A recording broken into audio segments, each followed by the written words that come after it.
gente, meu nome é Renata Borja.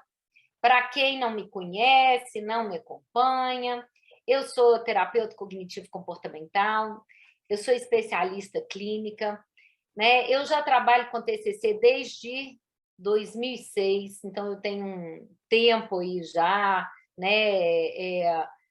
Fiz meu curso de especialização no ITC lá em São Paulo, fui supervisora clínica lá durante 4 anos e hoje eu tenho meu curso de formação em TCC para ajudar o pessoal na prática clínica, principalmente voltado para as supervisões, né? Então, hoje eu vou falar com vocês sobre erros de pensamento de metacognição e metaemoção. Geralmente, né, até mesmo quem é da TCC, muitas vezes, nunca ouviu falar de metacognição e metaemoção, porque, na realidade, isso não é sempre falado dentro da TCC, né? A metacognição tem até uma terapia que se chama terapia metacognitiva, que é o Adrian Wells, o Peter Fischer e o Dr. Hans Nodal, eles é que trabalham mais com isso, com a terapia metacognitiva, que é uma terapia que ajuda muito, principalmente os pacientes com TAG e pacientes com TOC, né? Então, por isso que trabalhar a metacognição é muito importante, mas não serve somente para TAG e para TOC. E vocês vão entender hoje por quê. A meta-emoção, quem tem falado disso, não, usando esse termo entre aspas, né, assim, não falando diretamente, mas usa esse termo em alguns momentos, o Adrian Wells usa esse termo, que é o da terapia metacognitiva, mas o Lehy, o Robert Lehy também, quando ele fala da terapia do esquema emocional, ele está falando de meta-emoção. Então, só que às vezes a gente não conhece isso por esse nome, e aí eu vou usar isso daqui para vocês entenderem que tem tudo um conceito semelhante por trás. Ele pode não usar esse nome, mas ele usa o nome de terapia do esquema emocional, mas o que ele está fazendo ali é trabalhando as meta-emoções. Então, só rapidinho, né, sobre mim, eu sou mestre em Relações Interculturais pela Universidade Aberta em Portugal, eu sou psicóloga, né, como eu falei, especialista em terapia cognitivo-comportamental, sou autora, sou palestrante, dou aula em congressos nacionais, internacionais, agora mesmo, em setembro, irei para um congresso em Barcelona para apresentar um trabalho em Barcelona, né? Eu sou líder comunitária e criei o Cog Planner, a agenda cognitiva, que é isso aqui, ó. É isso aqui, vou mostrar para vocês. É tipo uma agendazinha, mas é uma agenda de trabalho do paciente, que a gente usa junto com o paciente. Eu posso usar isso para tratamento, mas eu posso usar isso também para treinamento e para prevenção de saúde mental. Então, é uma agenda bem legal, ela tem 5 partes, é bem bonitinha. Aqui ela tem um quadro de assertividade emocional que eu amo, isso daí num outro momento eu posso até dar uma aula sobre isso, falando os tipos de pensamento estão relacionados com que tipo de emoção, qual que é o tipo de comportamento e o que seria o comportamento de crescimento, ou seja, como que a gente poderia utilizar as nossas emoções a nosso favor, né? Então, está num quadrinho, os pacientes adoram e ajuda muito os pacientes aqui. Eu sou diretora da clínica da Cognitiva Renata Borja e coordenadora do curso nosso de formação prática em terapia cognitivo-comportamental. E amanhã até a gente está começando uma certificação para os psicólogos e psiquiatras com esse material aqui, mostrando, explicando como que ele funciona.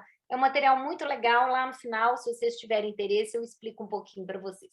Mas vamos lá. Então, só para me apresentar rapidinho, eu adoro falar dos meus professores, né? O Beck, para quem já é da TCC, conhece, né? Aqui a gente tem o Paul Gilbert também, da Terapia Focada à Compaixão. Ele elogiou muito esse meu trabalho, né, com a agenda, quando eu mostrei para ele, que eu mostrei o quadro de assertividade emocional, ele elogiou muito, falando, nossa, você tem que publicar, isso ajuda muito os pacientes na psicoeducação. A do meio, Ana Maria Serra, com quem eu aprendi a TCC. A Cris Padeschi, para quem não sabe a carinha dela, é essa que eu estou mostrando a minha agenda, falando que eu inspirada nela. Embaixo, a minha professora do mestrado, né? Eu gosto sempre de começar com os meus professores, porque é por causa deles que eu estou aqui hoje. Bem, então, o que são erros metacognitivos? Eu até perguntei aí, né, para vocês, se vocês tinham conhecimento do que era metacognição e metaemoção, muita gente aí já falou que não. Então, aí a gente vai começar a falar um pouquinho disso. Cognição eu sei, eu escutei isso, mas metacognição eu não sei o que é metacognição. Então, vamos começar com o conceito de metacognição, né? O que é metacognição, então, né? Vamos começar pensando, fazendo uma pergunta para vocês, né? Vocês já se preocuparam algumas vezes? Já ruminaram?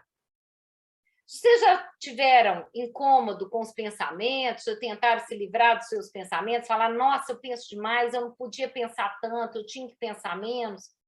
Vocês observam esse tipo de comportamento com os pacientes de vocês, de falarem assim, nossa, eu queria me livrar desses pensamentos, eu não queria nunca mais pensar isso que eu penso, eu não queria ter esses tipos de pensamento? Né? Você pensa que a preocupação é necessária para evitar problemas futuros, ou seja, né, eu preciso me preocupar para evitar problemas? Eu penso que eu deveria ter o controle dos meus pensamentos, eu já pensei isso em algum momento, que eu tinha que ter controle dos meus pensamentos, ou que eu devia evitar um determinado pensamento.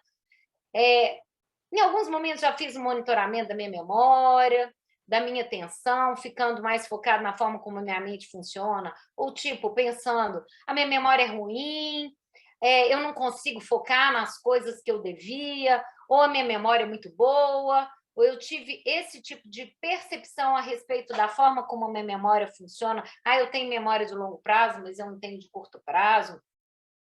Ou tenho algum tipo de conclusão a respeito de como essa minha memória funciona?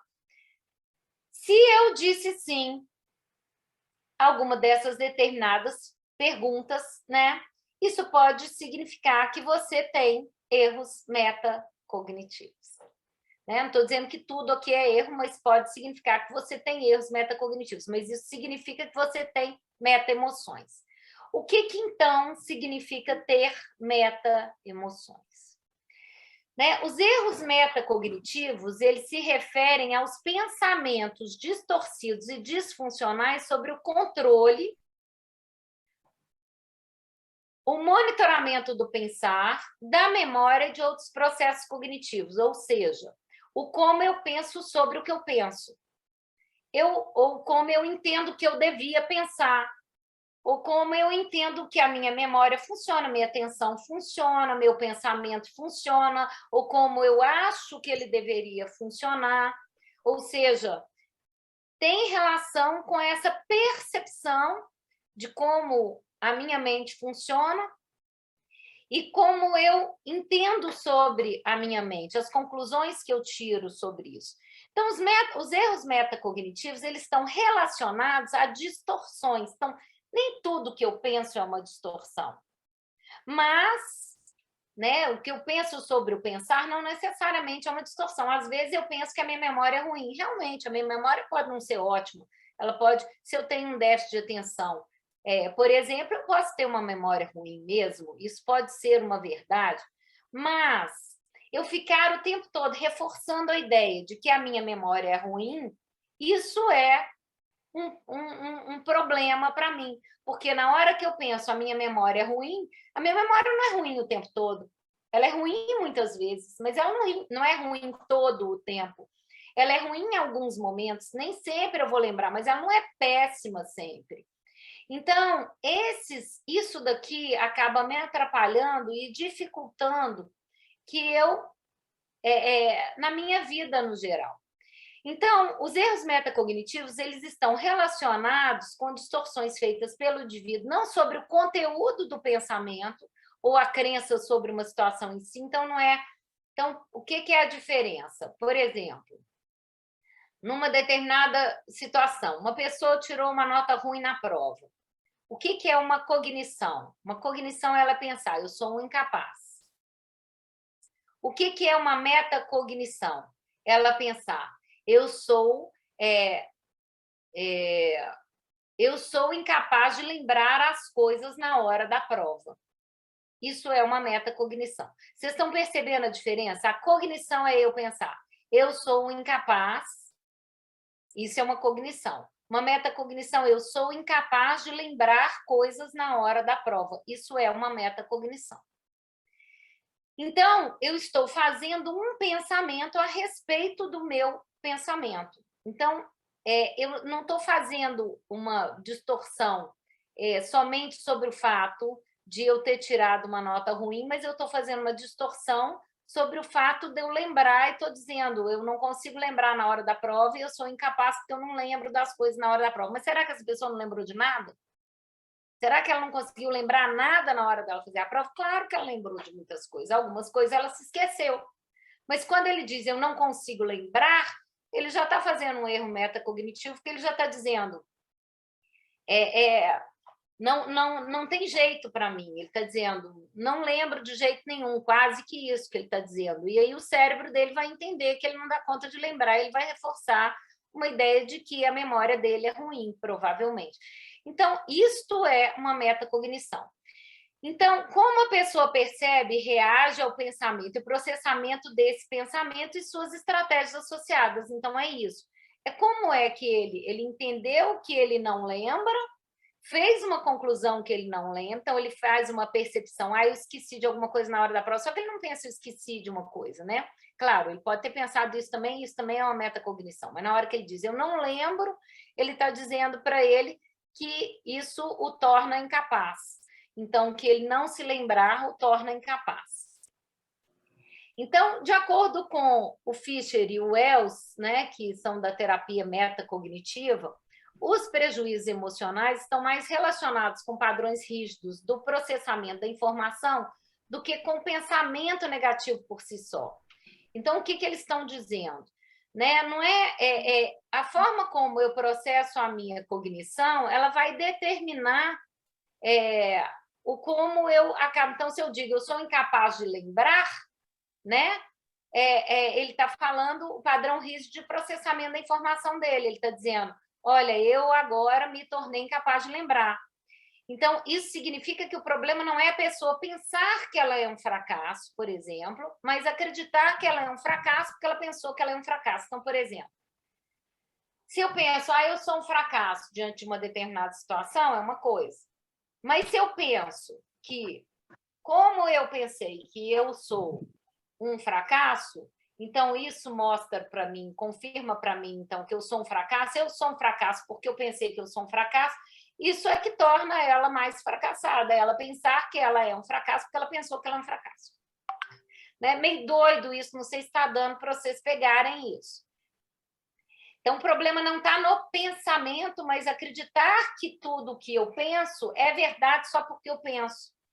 Então, a gente acaba acreditando que aquilo que a gente pensa é verdade porque a gente entende que o pensar é verdade.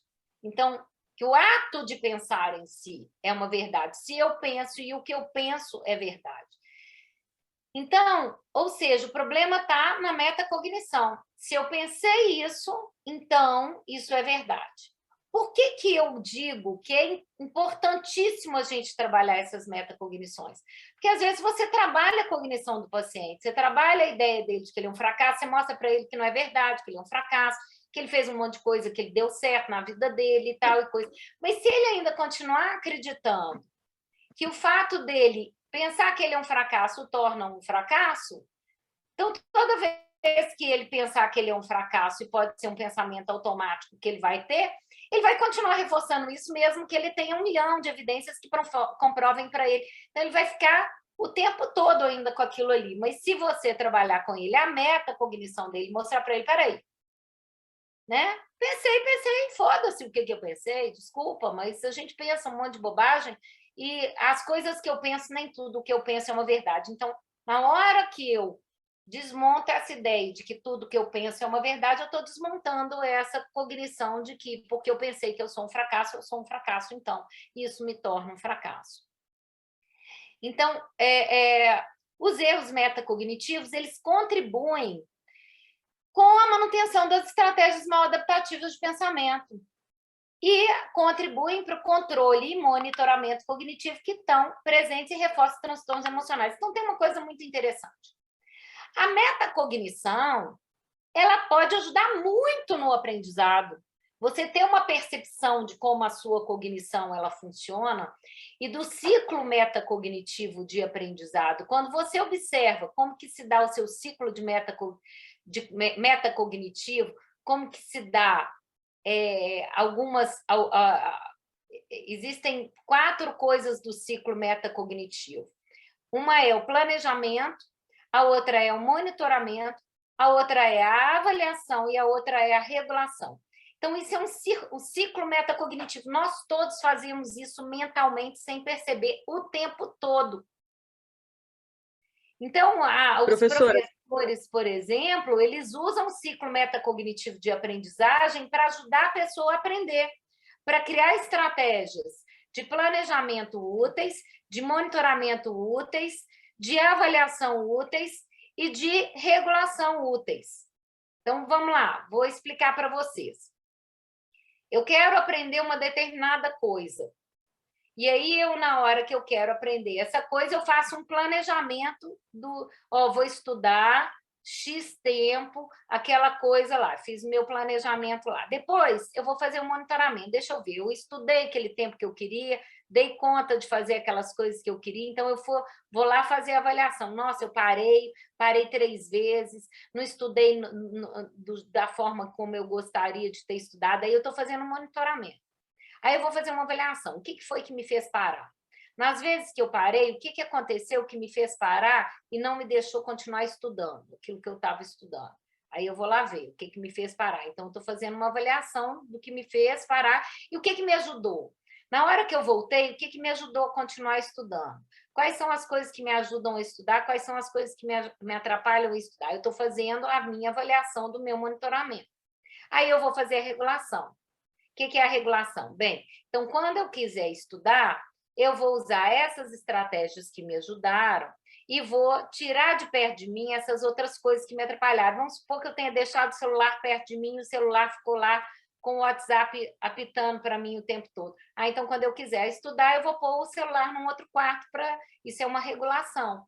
Então, eu fiz a avaliação, vi que o celular me atrapalhou, fiz a regulação para poder fazer. Nós estamos fazendo isso o tempo todo. E a gente faz esse planejamento, monitoramento metacognitivo, a gente faz essa avaliação metacognitiva, tudo sem perceber que a gente faz.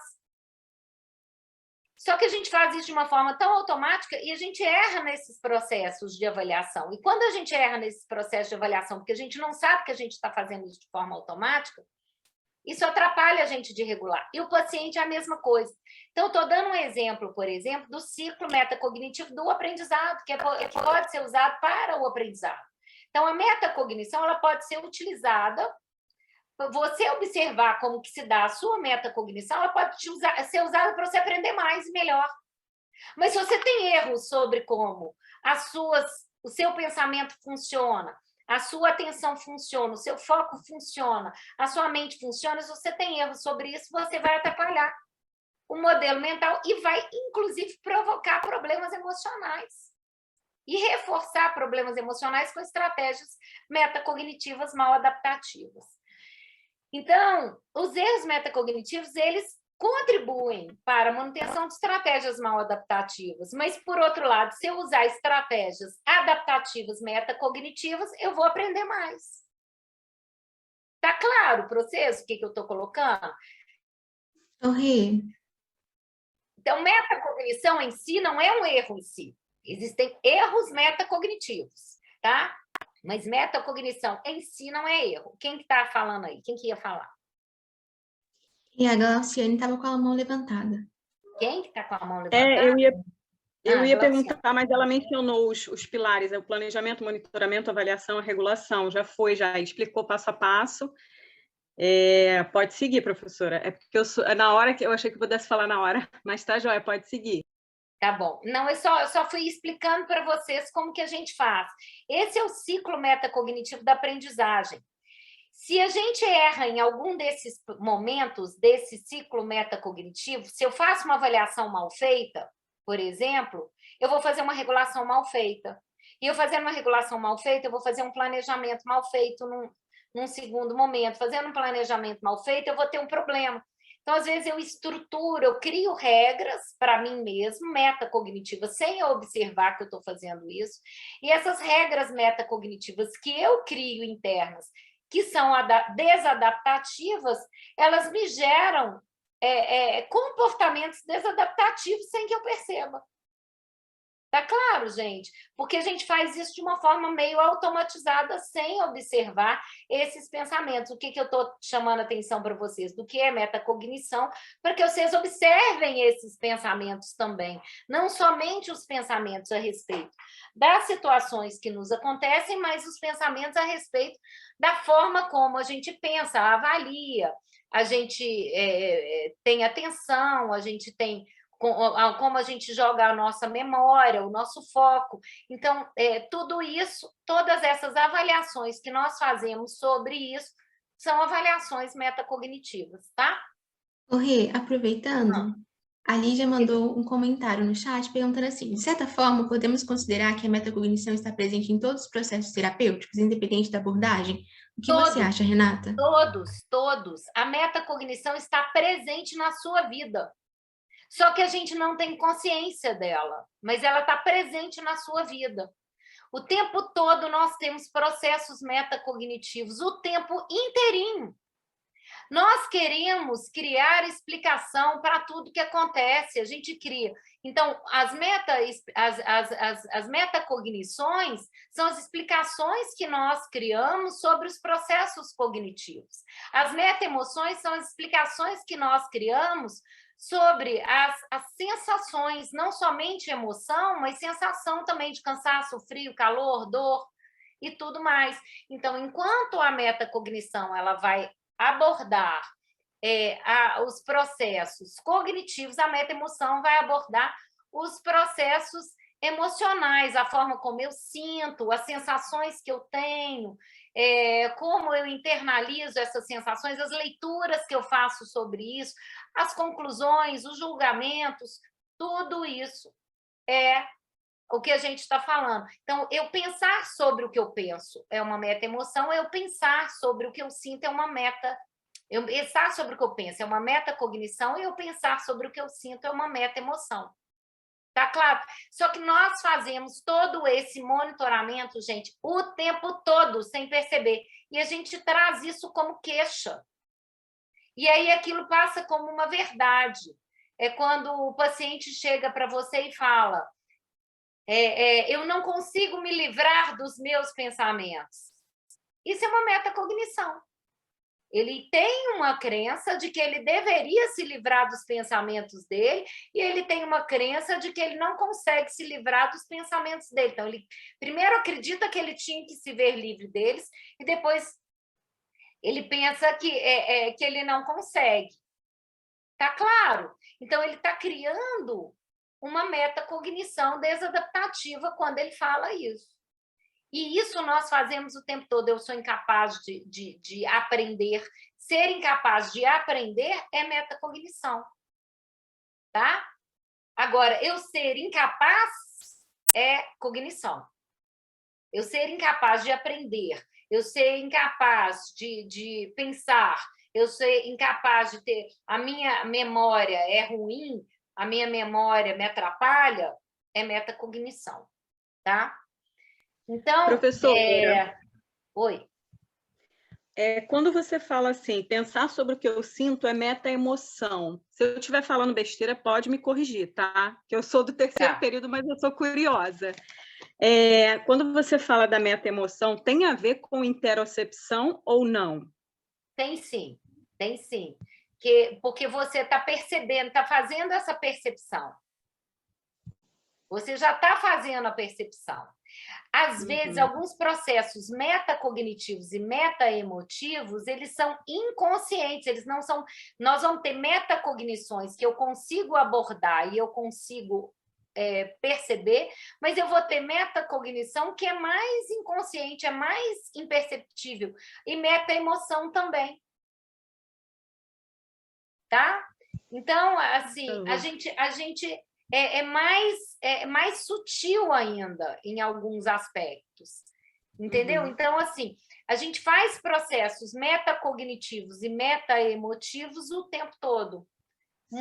Alguns eu consigo, através de perguntas, pegar como é que eu faço esse processamento, outros são processamentos que eu faço de uma forma muito inconsciente e não de uma forma racional, assim, colocada em forma. Algumas vezes a gente consegue colocar dessa forma racional e a gente consegue verbalizar, mas nem todas. Tá? Então, aqui, os exemplos de metacognições, então, por exemplo, preocupação é metacognição, ruminação é metacognição, remoer é metacognição, hipervigilar é metacognição, verificar pensamento é metacognição, monitoramento e controle da atenção e memória é metacognição. Tudo que indica pensar sobre o pensar, ou pensar sobre o aprender, ou pensar sobre a forma de pensar sobre as minhas, ou seja, observar ou perceber as minhas cognições, tá? É uma metacognição. Então, vamos lá. Renata, vou aproveitar que você estava tirando dúvidas. A Sueli tinha até perguntado sobre as crenças e queria que você comentasse um pouquinho mais para explicar para a Sueli como é que as crenças têm a ver com as metacognições e metaemoções. Qual que era a dúvida dela? Sueli, quer abrir e perguntar? Não, eu já entendi que os erros de pensamento metacognitivos são um reforço do que se pensa. Aí eu pensei na crença que ela é mais forte, está lá atrás, mais enraizada, né, mais rígida. Mas eu já compreendi o processo. Sueli, agora que eu entendi o que você está falando. Olha só, o que acontece? Quando eu tenho uma crença sobre a situação, eu falo, eu sou incapaz. Pronto, isso é uma crença sobre a situação, é o que a gente entende dentro da TCC, né? Quando eu falo de uma crença metacognitiva, é muito interessante, porque a crença metacognitiva, mesmo que eu trabalhe, por exemplo, estou dando um exemplo, não estou dizendo que eu tenho que deixar de trabalhar a crença de eu sou incapaz do nosso paciente, não. Eu tenho que trabalhar e mostrar para ele que ele é capaz, sim. Mas eu também vou precisar, muitas vezes, trabalhar a crença metacognitiva dele, porque se ele entender que ele pensar que ele é incapaz, o torna incapaz pelo próprio fato de pensar, porque o que ele pensa é uma verdade pela forma como ele pensa, por exemplo, tá entendendo? Ele, por mais que eu mostre para ele que ele é uma pessoa capaz e mostre várias evidências contrárias e comprove para ele que ele, em alguns momentos, ele faz coisas erradas, mas ele faz muitas coisas certas e que isso não o torna uma pessoa incapaz, tá claro? E eu mostro isso para ele, se eu não trato muitas vezes a metacognição, o paciente não perde, não, ele continua com a estratégia compensatória desadaptativa. Sim. Então, a metacognição, ela é uma estratégia compensatória, ela já é uma estratégia de pensamento. Enquanto a cognição, por exemplo, então, vamos lá, preocupar-se, por exemplo, é uma estratégia metacognitiva. Mas é uma estratégia. É estratégia. Então, é um comportamento de pensamento. Então, é diferente do pensamento automático negativo? Sim, porque o pensamento automático negativo ele surge na sua cabeça. Você dar continuidade a uma série de perguntas sem resposta é preocupar-se. Então, você está dando uma continuidade a um processo. Então, você está fazendo um processo metacognitivo, porque você, por exemplo, pode ter entendido que eu preciso me preocupar para que coisas ruins não aconteçam comigo, por exemplo. Então, você tem essa metacognição. Essa metacognição de que eu preciso me preocupar para evitar que coisas ruins aconteçam comigo, se você não trabalha essa crença, ele continua se preocupando. Sim.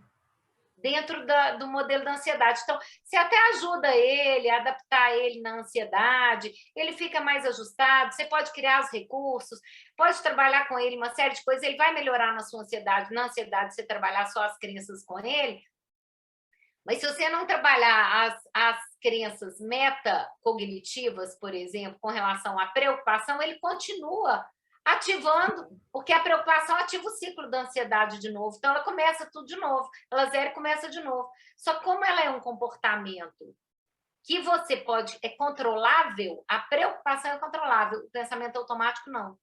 Porque a preocupação você pode interromper, você pode falar, não vou pensar nisso agora, isso aqui não tem resposta. Não vou pensar nisso mais. Então, você pode interromper o circuito. Você pode criar estratégias para interromper as preocupações. O pensamento automático, você não tem como evitar que ele surja, porque ele vem. Então, as pessoas confundem as duas coisas, porque elas confundem pensamento automático com preocupação, e elas acham que é tudo a mesma coisa. Então, elas ficam enlouquecidas naquilo ali. E aí, elas não criam uma estratégia para poder interromper esse processo de preocupação. Por exemplo, estou dando um exemplo. Não sei se te ajudei.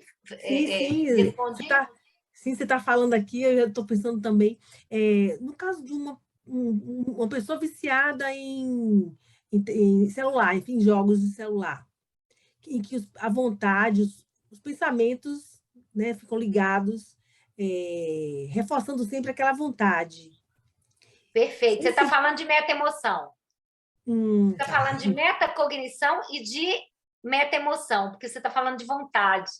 Aí ele está falando assim, mas eu tenho vontade, então como eu tenho vontade, eu tenho que cumprir com a minha vontade, Então, provavelmente, ele tem uma meta-emoção seguinte, eu tenho que fazer o que a minha vontade manda, eu só posso fazer o que a minha vontade manda. Então, ele já tem essa regra. Se ele não tirar essa regra, ele vai continuar fazendo. Deu para você entender a importância de trabalhar a meta-emoção e metacognição? Eu só não sei agora como quebrar esse fluxo aí de pensamentos. A gente pode ir questionando. Do mesmo jeito que a gente faz com as cognições, a gente pode também questionar as meta-emoções. O que eu vou mostrar para vocês hoje são erros meta-emotivos, para a gente já mostrar para o paciente, do mesmo jeito que a gente... Isso é o mais simples, mas tem outras formas, do questionamento mesmo, da própria metacognição e da própria meta-emoção. Você pode fazer um questionamento. Vantagens e desvantagens de continuar pensando assim. Você pode fazer evidências a favor e contra esse pensamento, porque aí ele vai ver que tem momentos em que ele se preocupa, então, e tem momentos em que ele, a grande maioria das vezes que ele se preocupa, a preocupação não ajuda ele, a preocupação atrapalha, a preocupação não ajuda ele a evitar problemas, pelo contrário, a preocupação aumenta problemas, faz ele sofrer até lá no final, e aí? Não resolveu o problema dele. Então, você vai desmontando para ele, avalia daquilo. Na hora que ele começa, ele fala, peraí, parou. Eu, antigamente, eu fazia TCC e eu trabalhava com os meus pacientes, primeiro as cognições, para depois trabalhar as meta-emoções e metacognições. Eu trabalhava primeiro as cognições normais. Hoje em dia, eu tenho feito muitas vezes o contrário. Quando o paciente já me traz algumas meta-emoções ou metacognições rápidas, eu trabalho com eles aquilo ali, porque eu já tiro o comportamento desadaptativo, aí já fica mais fácil de eu trabalhar a cognição principal, a crença central. E ele tem menos evitação. Ele vai ter mais... o paciente fica mais flexível quando eu trabalho primeiro as metacognições e meta-emoções para depois trabalhar as crenças centrais. Ele fica mais flexível. Sim. Entendeu? Então, isso é uma coisa que eu, na minha prática, eu fui observando e fui vendo, fui testando e fui observando que muitas vezes, não estou dizendo que sempre, claro que a gente tem que observar, mas muitas vezes o paciente já traz para você a meta-emoção dele, cara. Não, meu problema é minha raiva acaba comigo. Isso é uma meta-emoção. Então, você já tem que trabalhar essa crença, meu problema é minha raiva. Falei, é? Como assim, seu problema é sua raiva? Por que a sua raiva é um problema para você? Não, porque ser raivoso é muito ruim. Eu falei, eu também sou, eu gosto. Aí eles ficam, não, peraí, não, né? Então, claro que em alguns momentos a minha raiva me atrapalhava, vou concordar com você, mas não consigo achar que a minha raiva me enche o saco, não, porque ela me ajuda pra caramba, porque ela me dá energia para poder ir atrás das coisas que eu preciso ir. Então, aí o paciente para, né? Porque aí ele já começa, aí eu começo a pensar, por que você falou que a sua raiva te atrapalha? Quais são as evidências que ela te atrapalha? Aí ele vai trazendo. O que é o problema dele com a meta-emoção, por exemplo, nesse caso, da raiva? É que ele acredita, ele está confundindo raiva com comportamento. Por que a raiva atrapalha? Não é a emoção que atrapalha. É porque ele grita, porque ele xinga, porque ele briga, porque ele faz alguma coisa, aí faz barraco, e aí não conseguiu o objetivo dele, se ferrou no objetivo. Então, a raiva atrapalhou mesmo, porque se ferrou no objetivo, porque ele usou uma estratégia ruim. Mas não é a raiva que atrapalha, é a estratégia ruim que atrapalha, é o comportamento da raiva que atrapalha. E na hora que você divide isso, o paciente muda. Você fala, opa, peraí, eu posso sentir, porque a emoção você não tem como evitar de sentir. A emoção você não pode deixar de sentir. Todo mundo vai sentir raiva, ansiedade, tristeza, medo, nojo, alegria. Todo mundo vai sentir tudo. Você não pode deixar de sentir. Agora, você pode usar a sua emoção de uma forma mais adaptativa ou não. Né? Quando você desconstrói essa ideia do paciente, ele muda. Paciente depressivo, ele tem pânico de sentir tristeza. É o quê? Meta-emoção. Por que ele tem pânico de sentir tristeza? Porque a tristeza para ele... Então, na hora que eles começam a melhorar, eles começam, ai, meu Deus, se eu tiver aquilo de novo, se eu voltar a ter aquilo de novo, se eu tiver... Aí eles criam uma ansiedade de voltar a ter o processo depressivo. Isso é metacognição, meta-emoção. Tá claro, gente? Tá dando para vocês entenderem? Tá todo mundo entendendo, me acompanhando?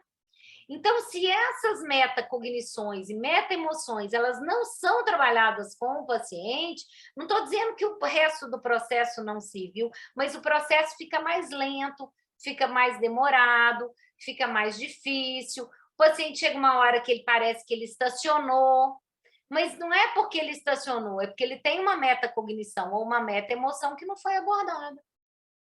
E aí ele continua com aquela crença dele, ele não modificou a crença dele, aí ele continua lá. Tá? Então, em linhas gerais, a gente pode dizer que as metacognições são os pensamentos acerca da forma como nós percebemos o que a gente pensa. Lembramos, focamos ou achamos que devemos pensar, lembrar ou focar. Esses pensamentos refletem a nossa percepção sobre o pensar, preocupações, ruminar, remoer, intrusões de pensamento, a memória, o foco, a atenção e distração, né, e outros processos relacionados à cognição. Então, tudo que eu pensar sobre essas coisas todas é metacognição. Aprendizado também, tá? Esses pensamentos, muitas vezes, se parecem com queixas, o que acaba reforçando a ideia distorcida de que eles são verdade imutáveis. Então, o paciente chega com isso como queixa. E a gente escuta como queixa, mas a gente não escuta como pan. Mas isso não é uma queixa, é um pan que precisa ser desmontado.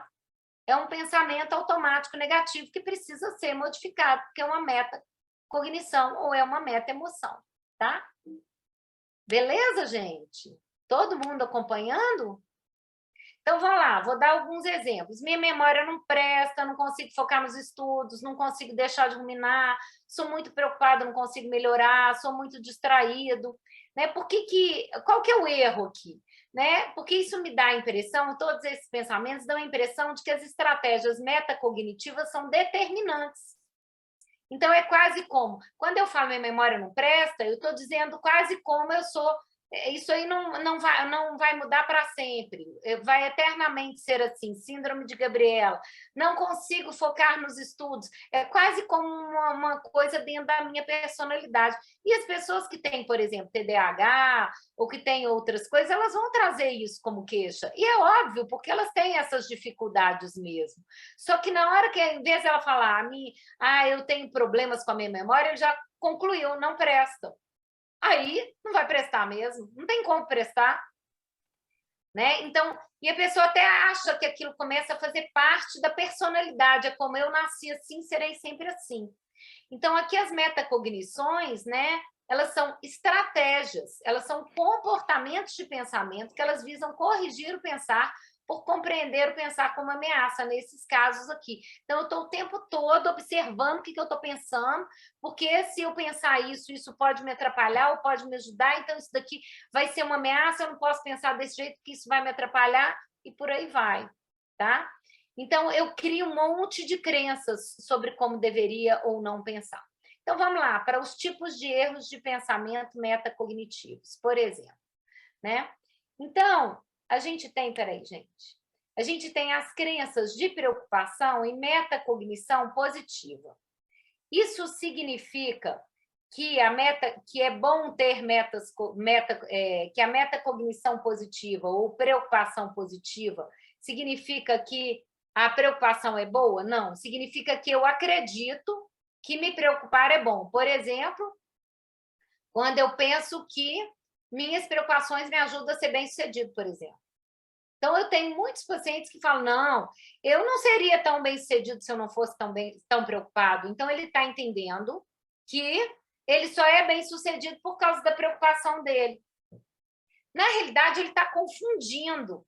Ele está confundindo preocupação com resolução de problema.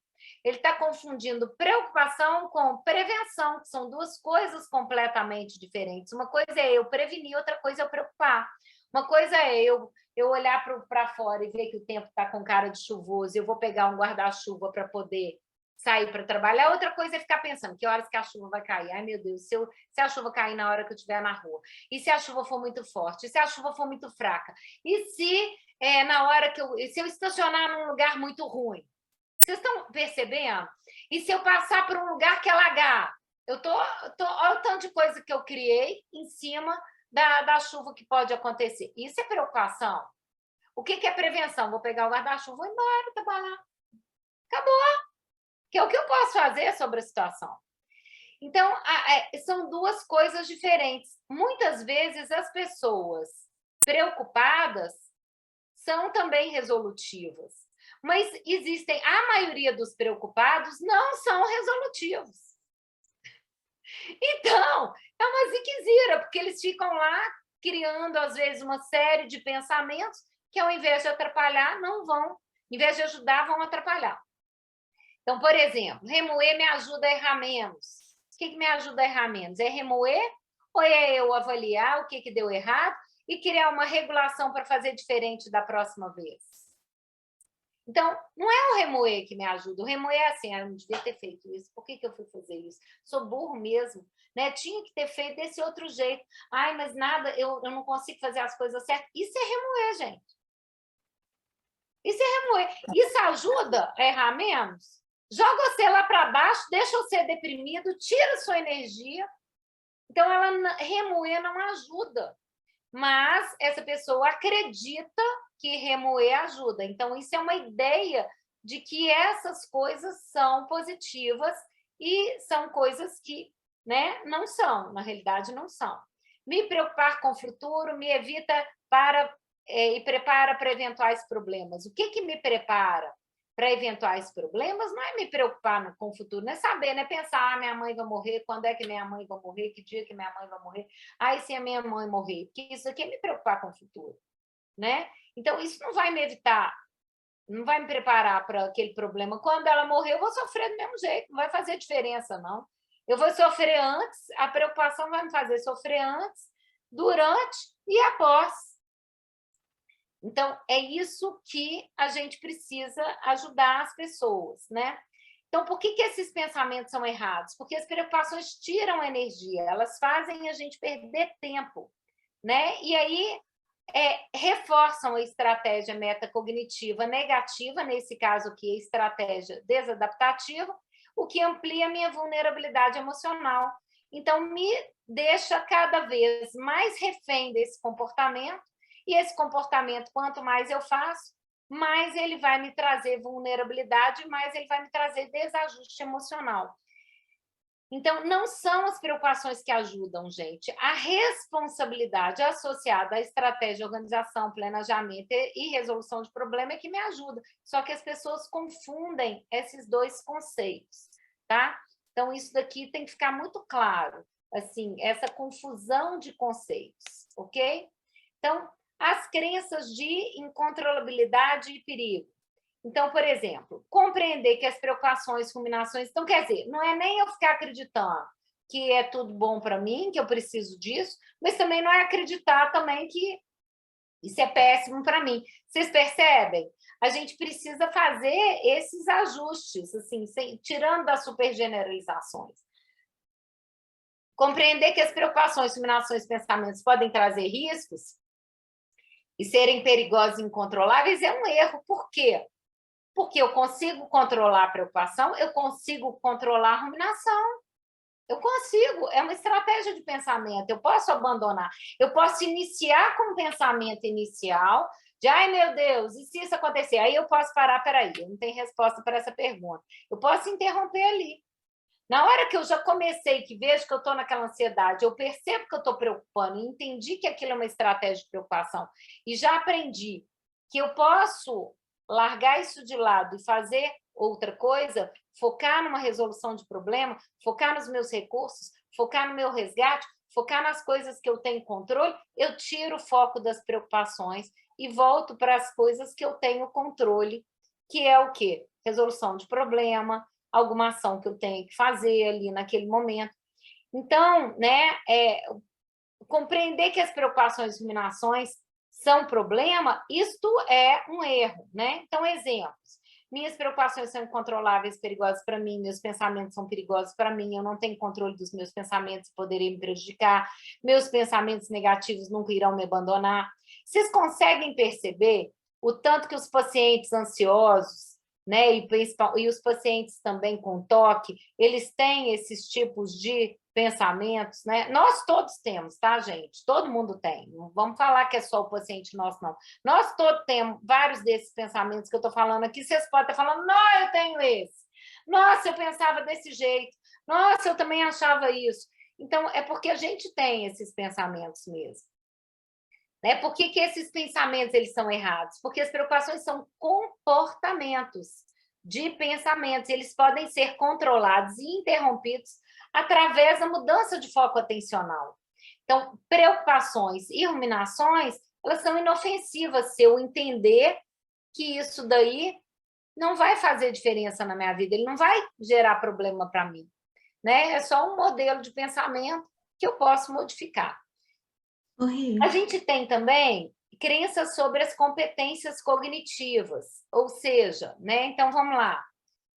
Crenças sobre memória, foco, atenção e outras competências básicas. Tenho uma memória péssima, nunca me lembro se tomei ou não meu remédio, eu não posso confiar em mim mesmo, a minha memória vive me enganando, sou super distraído, faço coisas sem atenção, tenho uma dificuldade de me concentrar por muito tempo. Vocês vão achar muitas dessas crenças nas pessoas portadoras de TDAH, de toque e de todos os transtornos psicológicos, porque as pessoas com os transtornos psicológicos, elas ficam muito focadas nessa parte negativa das metacognições, tá? Então, a gente pode realmente ter um déficit em alguma competência cognitiva? Podemos. Podemos ter um déficit, podemos ter uma dificuldade, mas reforçar que isso é negativo só vai fazer você compreender isso como imutável. E isso não vai contribuir. E é isso que a gente precisa desmontar. Né? Então, a gente tem os erros, a autoconsciência cognitiva, por exemplo, estou sempre atento à forma como a minha mente funciona, eu examino muito meus pensamentos, eu costumo acreditar nos meus pensamentos. Por que eles são errados? Porque eles rotulam e fazem você focar em uma tentativa de controle metacognitivo que pode ter um resultado negativo. Né? Esses aqui eu adoro. Tá? Isso daqui a gente vê muito no toque. Vocês falaram, alguém me perguntou lá nas caixinhas de perguntas se a gente ia falar sobre os transtornos, né? Isso aqui a gente vê demais nos pacientes obsessivos, não, né? E assim, os pacientes ansiosos a gente vê muito. Mas no toque, então, é uma beleza. E o toque, isso daqui é um festival. Né? Então, eles têm função, pensamento, acontecimento. Oi, quem está dizendo? Oi, diga. Só antes de você passar, a Rayane perguntou se os erros de pensamento metacognitivo estão sempre associados a algum tipo de distorção cognitiva. É uma distorção. O erro de pensamento metacognitivo é uma distorção. Em algum lugar ele tem uma distorção. Né? Uma coisa é eu saber que a minha memória me engana de vez em quando. Outra coisa é eu ficar dizendo, minha memória é muito ruim, minha memória é fraca, minha memória nunca me ajuda. Eu estou reforçando esse modelo e fico o tempo todo com essa desculpinha para mim mesma de que eu não sou boa. E, às vezes, não criei uma estratégia adaptativa para isso. Agora, se eu falo, olha, eu percebo que eu tenho uma dificuldade de memória nessas situações. Eu, por exemplo, gente, eu tenho TDAH, eu tenho déficit de atenção e hiperatividade. Eu já observei, uma das coisas que é uma observação metacognitiva que eu fiz. Todo dia de manhã eu perdi a chave. Eu nunca lembrava onde é que eu punha a chave, de manhã cedo. Daí eu falava, ai meu Deus, eu como sempre, esqueço a chave, nunca sei onde é que está a chave. Eu nunca sei onde é que está a chave, é uma distorção, né? Porque é uma distorção, porque eu já estou, assim, eu sempre esqueço onde está a chave. A minha cabeça não dá certo para mim. É a distorção que eu já estou tendo. Minha cabeça não me faz lembrar aonde está a chave. Então, é isso que eu estou dizendo para mim mesma. Eu nunca sei aonde eu coloquei a chave, eu esqueci. Eu estou fazendo uma metacognição, ok? Bem, é uma distorção? É. Por quê? Porque eu fico lá falando, eu nunca sei onde é que eu pus a chave. Fiz alguma coisa para isso? Não. Fico só reforçando que eu não sei onde é que eu pus a chave. O dia que eu percebi que isso era uma metacognição e que isso estava me atrapalhando de criar estratégias, eu falei, peraí, o que é que eu nunca sei onde que eu coloco a chave? O que foi que eu... Aí eu vou para aquele ciclo metacognitivo do aprendizado, eu fiquei monitorando. O que é que eu faço? Como que eu faço? Quando que eu chego em casa? Por que é que eu esqueço a chave? Eu fui começando a fazer essas observações. Aí eu observei o seguinte, às vezes eu chego em casa de uma forma tão automatizada, eu vou andando com a bolsa, estou com a bolsa e às vezes a chave na mão. Onde eu parei no primeiro lugar, se alguém me parou para me chamar a atenção de alguma coisa, eu larguei a chave lá e fui fazer outra coisa, larguei a bolsa em outro lugar. Às vezes eu punha a chave na bolsa, às vezes eu não punho. O que eu fiz? Eu criei uma estratégia adaptativa para esse meu erro de pensamento metacognitivo. O que eu fiz? Eu comecei a observar como é que eu fazia e pus um quadro de chaves na entrada da minha casa. Na hora que eu entro na minha casa, chego da garagem dentro de casa, eu já dou de cara com o quadro de chaves. E eu ponho a chave lá. Algumas vezes eu ainda esqueço e entro com a chave, esqueço. Se eu vejo que eu estou com a chave na mão, na hora que eu olho, eu faço uma outra observação. Estou com a chave na mão. Eu mesma penso, vou colocar a chave lá. Eu já criei uma estratégia adaptativa, vou lá e coloco a chave lá no meu quadro de chaves. E ainda assim, de vez em quando, eu perco a chave. Com que frequência eu perco a chave hoje? Sei lá, uma vez no mês, no máximo, talvez, não sei. Até nem sei, talvez uma vez no mês, no máximo. Antes, era todo dia de manhã. Então, né, eu agora já não penso mais que eu não sei mais aonde eu coloquei a chave, porque minha chave tem lugar. Então, eu já não penso mais que eu sou incapaz de criar um lugar para colocar a minha chave, porque eu já criei uma estratégia para colocar a minha chave. Está claro para vocês isso? Então, eu fiz uma observação metacognitiva adaptativa e criei uma estratégia metacognitiva também de foco atencional para colocar a chave lá, eu paro e penso, estou colocando a chave aqui. Eu fiz isso durante um tempo, até eu criar este hábito, e hoje isso virou um hábito para mim e já não tenho mais tantos problemas com essa questão. Então, o que eu estou colocando para vocês? Eu estou explicando a metacognição na prática, para vocês poderem entender como isso se dá. Então, fusão, pensamento e acontecimento. Por exemplo, os pacientes com TOC têm isso? Tem, porque eles acham que, se eu pensar que o avião vai cair, então isso vai ocorrer. Se eu pensar na morte de alguém querido, isso significa que isso vai acontecer. Então, ele tem uma ideia, o seguinte, né? Então, ele cria uma outra estratégia. Eu preciso apagar a luz, porque eu entrei no quarto, a luz estava acesa na hora que eu pensei isso, então eu tenho que apagar a luz para poder desmanchar aquele meu pensamento. Outra estratégia metacognitiva que ele criou para poder, que é o ritual do toque, para poder acabar com o pensamento, com essa fusão pensamento-acontecimento. Então, ele tem também a fusão pensamento e ação, é achar que ele ter pensamento sobre fazer coisas ruins com outras pessoas significa que eu sou mal e que eu provavelmente irei fazer. Então, por exemplo, né, tive uma vez um paciente que ele tinha uma ideia de, nossa, eu posso ter matado alguém enterrado naquele jardim. Era um pensamento. Ele ficava obsessivo com aquilo. Eu falei, peraí, quantas vezes você passou nesse lugar desse jardim? Nunca, isso é a primeira vez. Eu falei, então, né? Então, quer dizer, como esse pensamento, ele já tem uma ideia, né, de que ele pode ter feito isso, ou ele tem uma ideia de que ele poderá fazer isso. Ah, se eu pensei sobre isso, então significa que eu posso matar alguém e enterrar nesse jardim, né?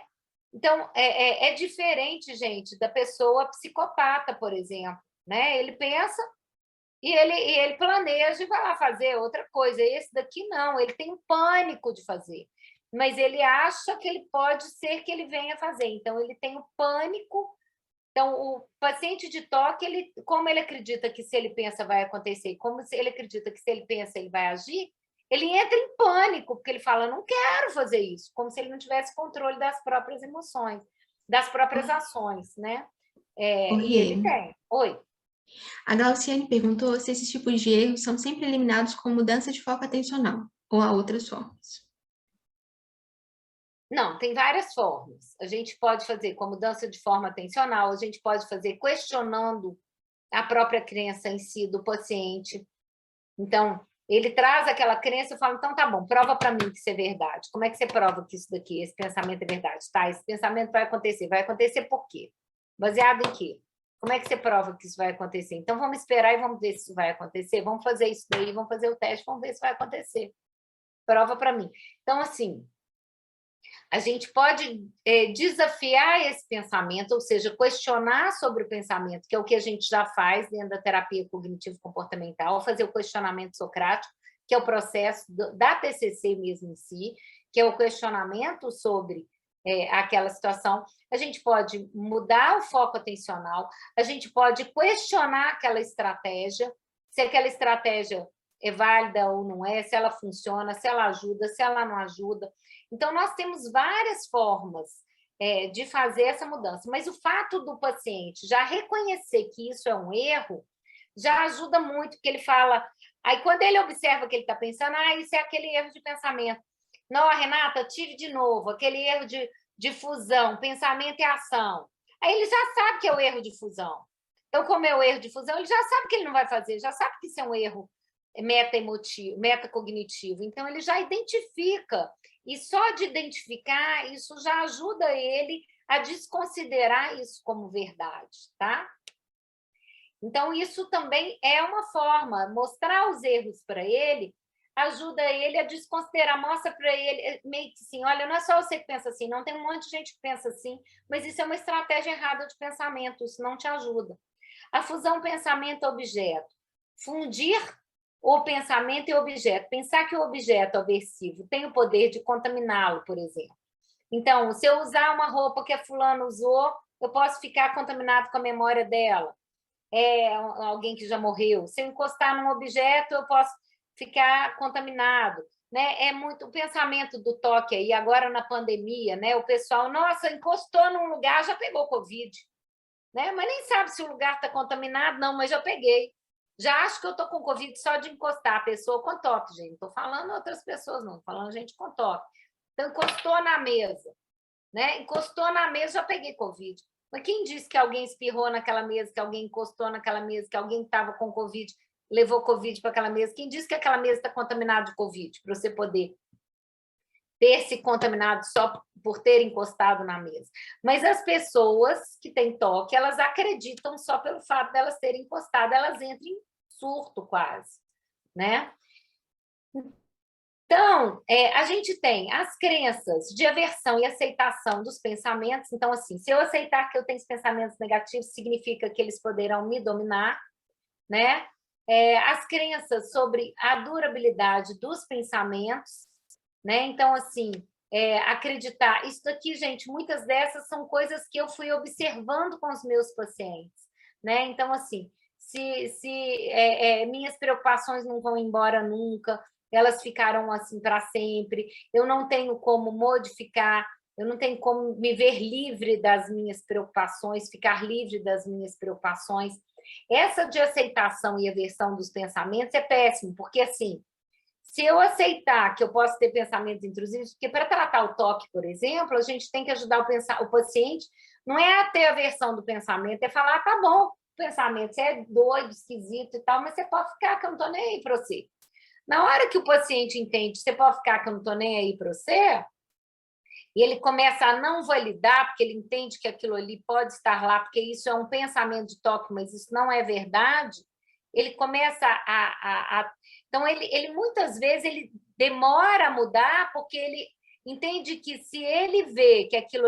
Se ele aceitar o pensamento, os pensamentos dele não vão desaparecer nunca. É o contrário, ele não tem que aceitar o pensamento como verdadeiro, mas entender que o pensamento pode estar lá e aceitar que o pensamento pode existir.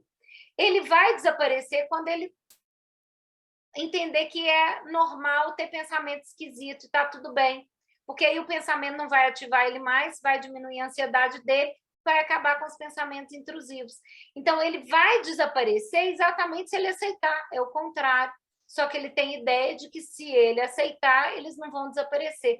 Então, vocês estão entendendo que isso é uma estratégia desadaptativa metacognitiva e que, se não for trabalhada, a gente confirma ou reforça o modelo desadaptativo do paciente, né? Então, as crenças de culpa, de críticas sobre os pensamentos. Por exemplo, preciso me culpar para parar de remoer.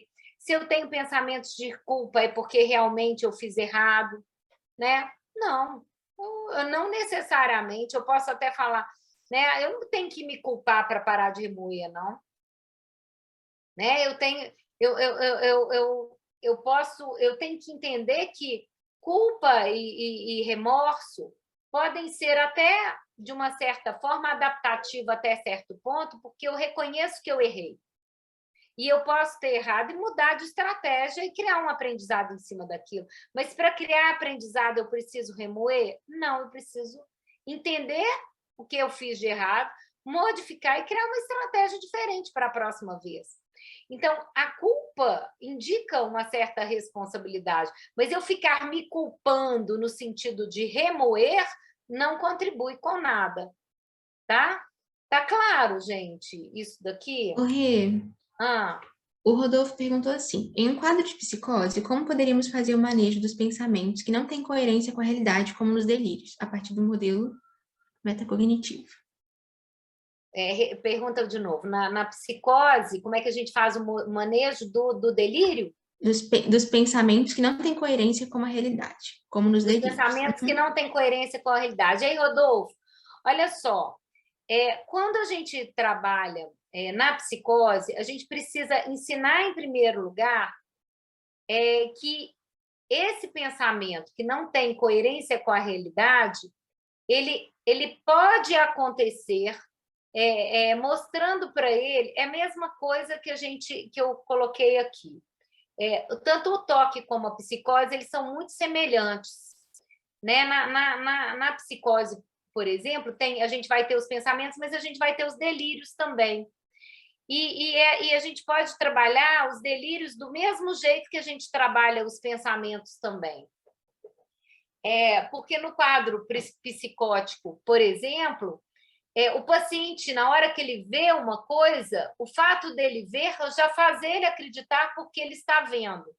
O que a gente precisa mostrar para ele é que ele ver pode ser uma armadilha da mente dele. Assim como a gente tem que mostrar para ele que o ele pensar pode ser uma armadilha da mente dele. O fato de pensar em si não implica em nada, o fato de ver em si não implica em nada. Mas a gente não vai dizer isso de uma forma direta, no sentido de, olha, tudo isso que você está pensando está errado, isso não é assim. Você vai questionando. Geralmente a gente questiona. Peraí, me explica, o que é isso que você está vendo? As outras pessoas estão vendo isso também? Você já perguntou para os outros se eles estão vendo também? Outras pessoas veem igual a você? O que os outros pensam sobre o que você está pensando? O que os outros acham do que você está pensando? Porque aí a gente vai desmontando e vai mostrando o seguinte, tá, eu posso ter esse pensamento, eu posso ter essa visão, mas o fato de eu ter esse pensamento, o fato de eu ter essa visão não implica que isso é uma verdade, porque isso é um pensamento ou porque isso é uma visão. E, às vezes, o outro, perguntar para o outro, ou ter alguém, esse outro pode servir de modulação para me ajudar a modular. Então, nesses quadros psicóticos, né, o paciente pode aprender até a questionar outras pessoas. Espera aí, eu estou vendo uma coisa assim. Você está vendo isso também? Ele pode aprender a questionar outra pessoa. Não, eu não estou vendo isso, não. Aí ele fala, então isso é um delírio. Então, aí ele já vai conseguir começar a identificar. Então, a gente pode mostrar os erros de pensamento, pode ser colaborativo, porque a gente fala, olha, todo mundo tem isso aqui. Eu, com alguns pacientes psicóticos, eu já fiz alguns truques para poder mostrar esses erros metacognitivos, por exemplo, teste atencional. Sabe aquele teste atencional do macaco? Eu já usei aquele teste atencional do macaco, aí o macaco passa lá no meio, está todo mundo jogando bola, aí pergunta, quantos passes de bola tem? Aí o povo fala, 25. Aí o povo fica contando a bola, não vê, o macaco passou lá no meio e ninguém viu o macaco. O que eu mostro para eles com esses exercícios? Eu mostro, olha, tem coisas, tudo depende do foco, aonde a gente põe o foco, mas não necessariamente aonde que a gente põe o foco está a resposta do que eu preciso. Então, às vezes, eu deixei de ver o macaco porque ninguém perguntou sobre o macaco, então eu foquei no número de passes de bola. Então, esses truques que a nossa mente nos prega, não tem como ele ver o macaco e contar ao mesmo tempo. Ou ele vai focar no macaco ou ele vai focar na contagem. Então, alguma das coisas ele vai perder, ou as duas, às vezes ele até vai contar errado. Então, a gente ensinar a duvidar desses pensamentos, seria mais ou menos isso. Tá? Não sei se eu respondi. Te respondi? Se você quiser vir aqui para conversar comigo, pode vir. Respondeu demais, Renata. Muito obrigado, viu? Tá? Então, é só isso, assim. Então, a gente precisa ensinar o paciente a ver isso, entendeu? Ensinar ele a perceber essa pequena distorção, né? Ele pode pensar, ele pode ver, mas não é porque ele pensa ou porque ele vê que isto é verdade. Né? Então, crenças de que todos os pensamentos que surgem são verdade. Se eu pensar que eu fracassei, então é verdade. Se eu pensar que eu sou inadequado, é verdade. Então, é isso aqui, né? Então, aqui eu tenho dicas que eu crio para os meus pacientes. Eu tenho, gente, um e-book de erros de pensamento metacognitivo, está tudo dentro aqui da agenda. Né? Aqui dentro da agenda, a gente tem aqui, ó, para quem compra a agenda, o Cog Planner, eu tenho aqui um QR Code com os e-books que a gente tem. A gente tem vários e-books. Eu tenho os e-books dos erros de pensamento. Nos erros de pensamento eu tenho e-books de erros de pensamento metacognitivos, metaemotivos e os erros de pensamento normais sobre as situações. Eu juntei isso tudo. Porque, na realidade, isso aqui é um trabalho meu, assim, de juntar coisas que eu fui estudando e fui colocando essas coisas. Então, muita coisa que eu falei aqui com vocês é percepção minha. Né? Agora, aqueles erros de fusão é Adrian Wells que coloca. Né? Aqueles outros primeiros erros também é o Adrian Wells. Esses outros aqui são percepções minhas, que eu fui observando que o paciente vai tendo, são erros metacognitivos. Eu chamei de erros, né? Metacognitivos ou metaemotivos. Né? Então, eles chamam de metacognições. Tem metacognições positivas, metacognições, não sei o que lá, eles não chamam de erros de pensamento. Eu gosto de chamar de erros de pensamento para a gente poder identificar, eu acho que facilita, é só isso.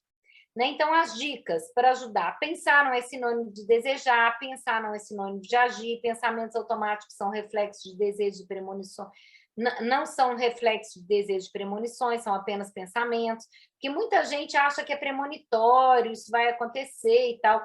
Pensamentos e emoções não têm poder de nos contaminar, pensamentos automáticos que contêm ideias que não são aversivas não precisam ser neutralizados, nem evitados, nem controlados.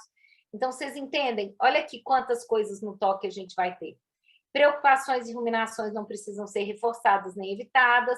Pensamentos não são evidências, são apenas pensamentos. Nem todos os pensamentos são verdadeiros. O futuro não pode ser previsto, por isso não é necessário se preocupar. O passado não pode ser modificado, por isso remoer não vai ter utilidade. Então, é mais ou menos por aí, né? Porque não é remoer, é a mudança. Memória, foco, atenção podem ser treinados. Pensar não é sinal de que vai acontecer. Pensar e decidir são coisas diferentes. Pensamentos são inofensivos. Pensamentos ruins não têm poder de fazer coisas ruins acontecerem. Preocupações são controláveis, pois são comportamentos de pensamentos. Elas não duram indefinidamente. Podem ser interrompidas e são inofensivas. Mesmo que a sua memória não seja ótima, isso não implica que você nunca se lembre das coisas. Você pode treinar atenção, memória, concentração e foco. Você pode decidir para onde deve colocar o foco de atenção e pode tirar as preocupações. Pode tirar das preocupações e pode colocar na sua respiração, numa conta matemática, você pode se distrair, criar uma estratégia de distração, como uma mudança de foco, por exemplo. Né? Os erros de pensamento sobre as emoções. Então, eu vou aqui, né? Os erros de pensamento sobre as emoções são os erros metacognitivos. Né? Então, eu tenho classificar as emoções como boas e ruins, por exemplo. Entender que a ansiedade me atrapalha, que a raiva me faz perder a cabeça, que a alegria é a única emoção que nós devemos sentir. Então, aí eu começo a classificar.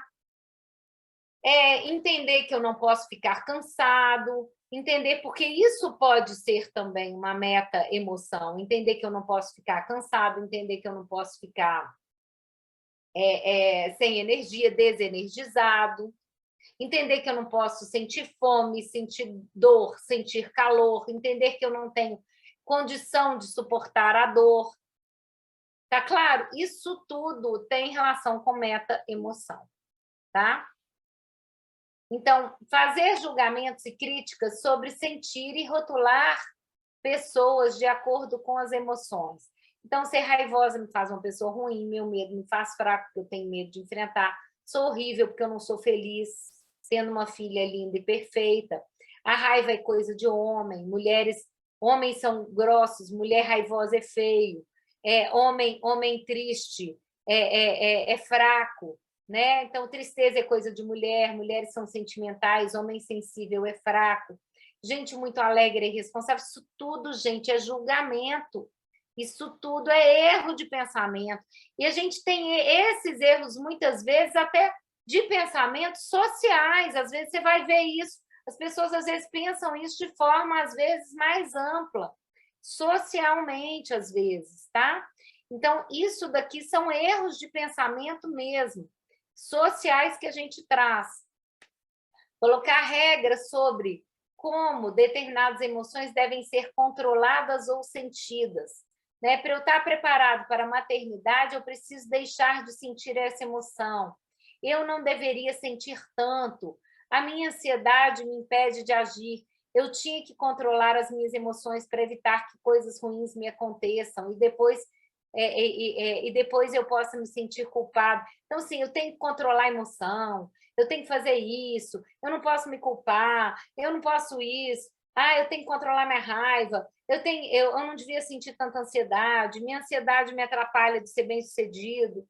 Então, colocar regras de como as emoções devem ser controladas e sentidas, isso daqui é erro meta-emotivo. Tá? Gente, muito importante. Tudo isso que eu estou falando aqui com vocês pode ser utilizado.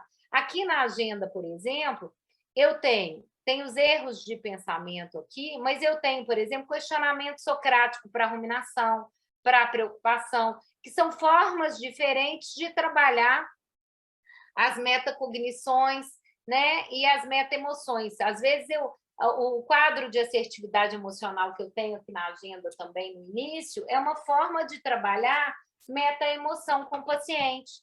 Só que é uma forma de trabalhar meta-emoção para ele poder criar uma meta-emoção mais adaptativa. Ele entender que a emoção ele vai sentir. E está tudo certo dele sentir aquela emoção. Ele pode sentir raiva, ele pode sentir tristeza, ele pode sentir ansiedade, porque sentir é normal, é natural, está tudo bem, está tudo certo. A forma como eu utilizo isso, o comportamento que eu tenho com isso, é que me atrapalha. Então, eu ficar tentando evitar sentir só vai me gerar mais sofrimento, só vai me fazer sentir mais aquilo que eu quero evitar sentir.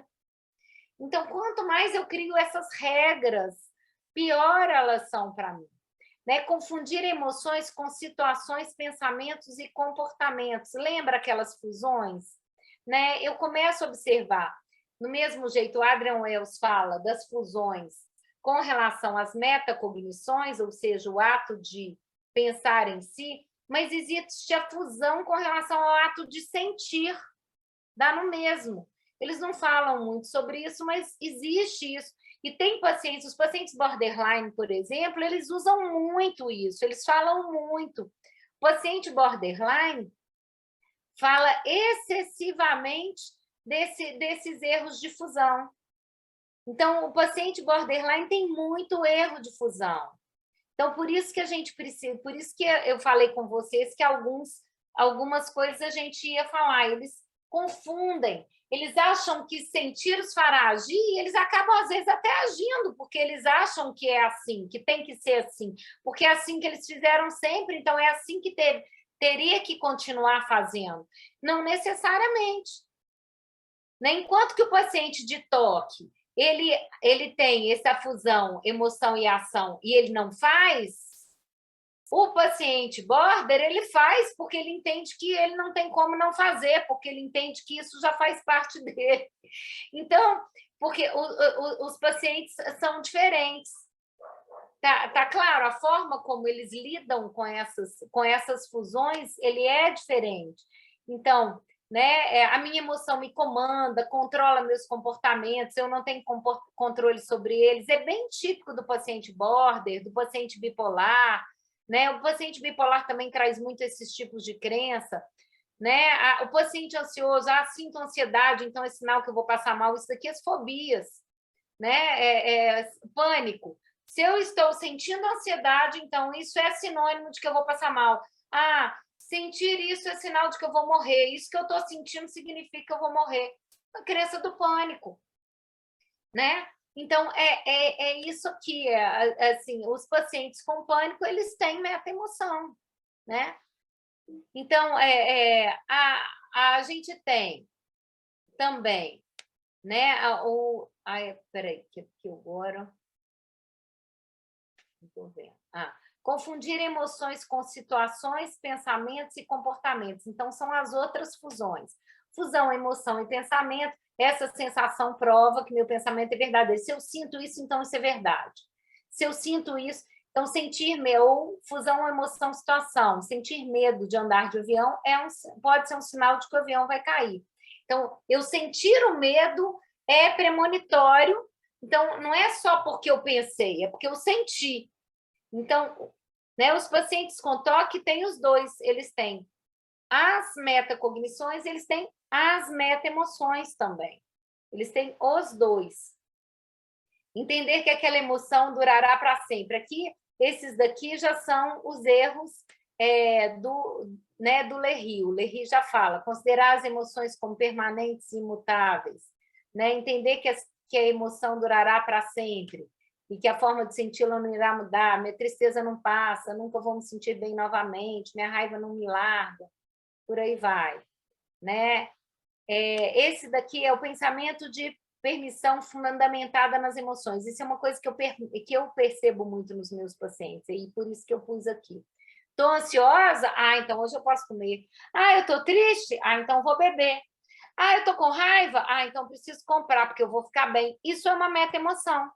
Ele já baseia o comportamento, né, baseado numa percepção de como ele se sente, né?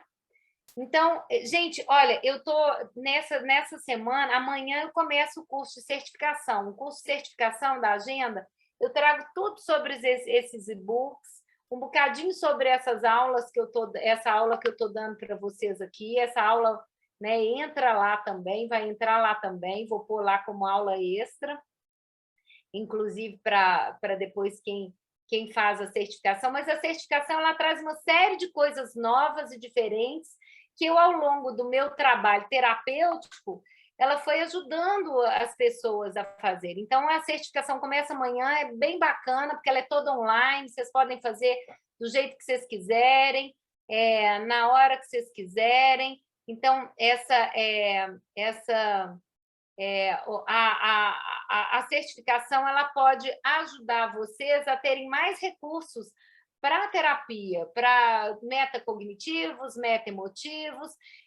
O quadro de assertividade emocional é muito legal. A gente tem os erros de comportamento e o questionamento socrático em cima dos comportamentos, preocupação, ruminação, procrastinação. Isso ajuda muito os pacientes, muito mesmo, né? Então, assim, é bem legal, porque isso que eu trago para vocês, isso aqui é uma coisa que eu estou trazendo para vocês das coisas que eu trabalho dentro do CogPlanner. É só uma amostrazinha do que tem lá dentro. Que vai ajudar as pessoas que estão que estão trabalhando com os pacientes, psicólogos e psiquiatras.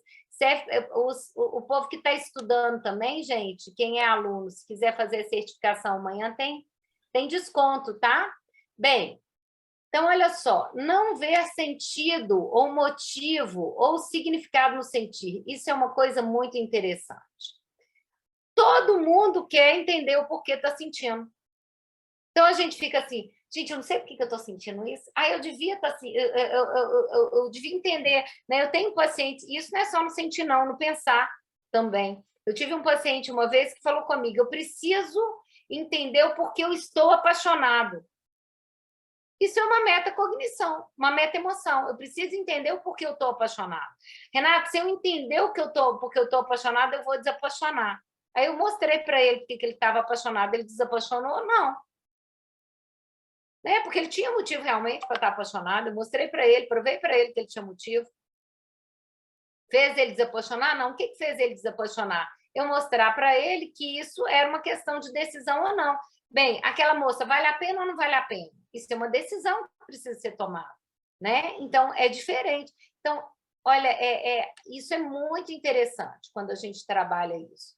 Então, não ver sentido, motivo ou significado no sentir. Não sei para que servem minhas emoções, não faz sentido sentir medo, não tem motivos, não reconhecer as minhas emoções, né? Quando o paciente fala, eu não sei direito o que eu sinto, eu não sei o que é isso que eu sinto algumas coisas, mas eu não sei identificar. Né? Então, a gente tem algumas crenças emocionais disfuncionais aqui. Né? Então, invalidação. Essas aqui que são do Lerry, gente. Aqui agora que eu estou... Né? Invalidação, ninguém entende. Durabilidade. Né? Meus sentimentos são fortes, que parecem que vão durar para sempre. Descontrole, não consigo controlar minhas emoções, penso que eu posso enlouquecer se não controlar o que eu sinto. Culpa ou vergonha de sentir, né? Eu não devia sentir dessa forma, eu tenho vergonha de mostrar o que eu sinto, é errado sentir determinadas emoções. Visão simplista da emoção, gosto de ser determinado da forma como me sinto sobre mim mesmo, né? Então, assim, ter uma visão muito simplista da emoção, como se ela fosse uma coisa simples. Baixa expressão, né? Eu não consigo chorar na frente de outras pessoas, não posso mostrar como me sinto. Outras crenças, né? De baixo consenso. As minhas emoções são diferentes das outras pessoas, eu sinto mais do que todo mundo. Né? Quantos pacientes falam assim, eu sinto diferente, os outros não sentem como eu sinto mais do que todas as outras pessoas. Como é que ele sabe que os outros sentem, gente? Como que sabe? Como é que determina? Entorpecimento, não sinto como as outras pessoas, sou vazio de emoções. Né? Então, não tenho, quase como não tenho emoções. Não sinto nada. Incompreensibilidade.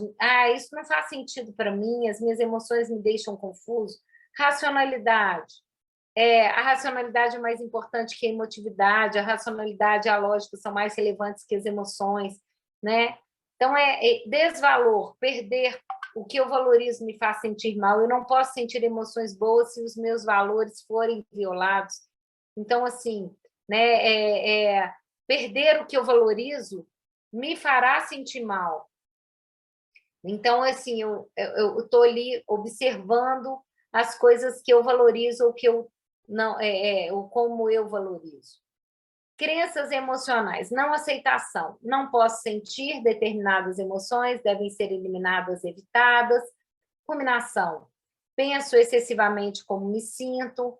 Avalio todas as minhas emoções para compreender o que há errado comigo. E a culpa. Meu marido é culpado pela forma como eu me sinto, os outros são culpados pela forma como eu me sinto. Eu me sinto... a culpa me faz me sentir mal, e por aí vai. Então, para a gente modificar as crenças acima, o que a gente precisa entender? Que as emoções são naturais, todo mundo tem raiva, ansiedade, medo, nojo, alegria. Sentir não é sinônimo de agir, sentir não é evidência de nada, nem premonição de nada. Pensamentos e emoções não têm poder de nos contaminar, nada contamina, emoção não contamina. Emoção pode apresentar sensações aversivas? Pode. Eu costumo dizer o seguinte, que as emoções, a gente pode ter... as emoções, elas podem nos trazer sensações boas ou ruins.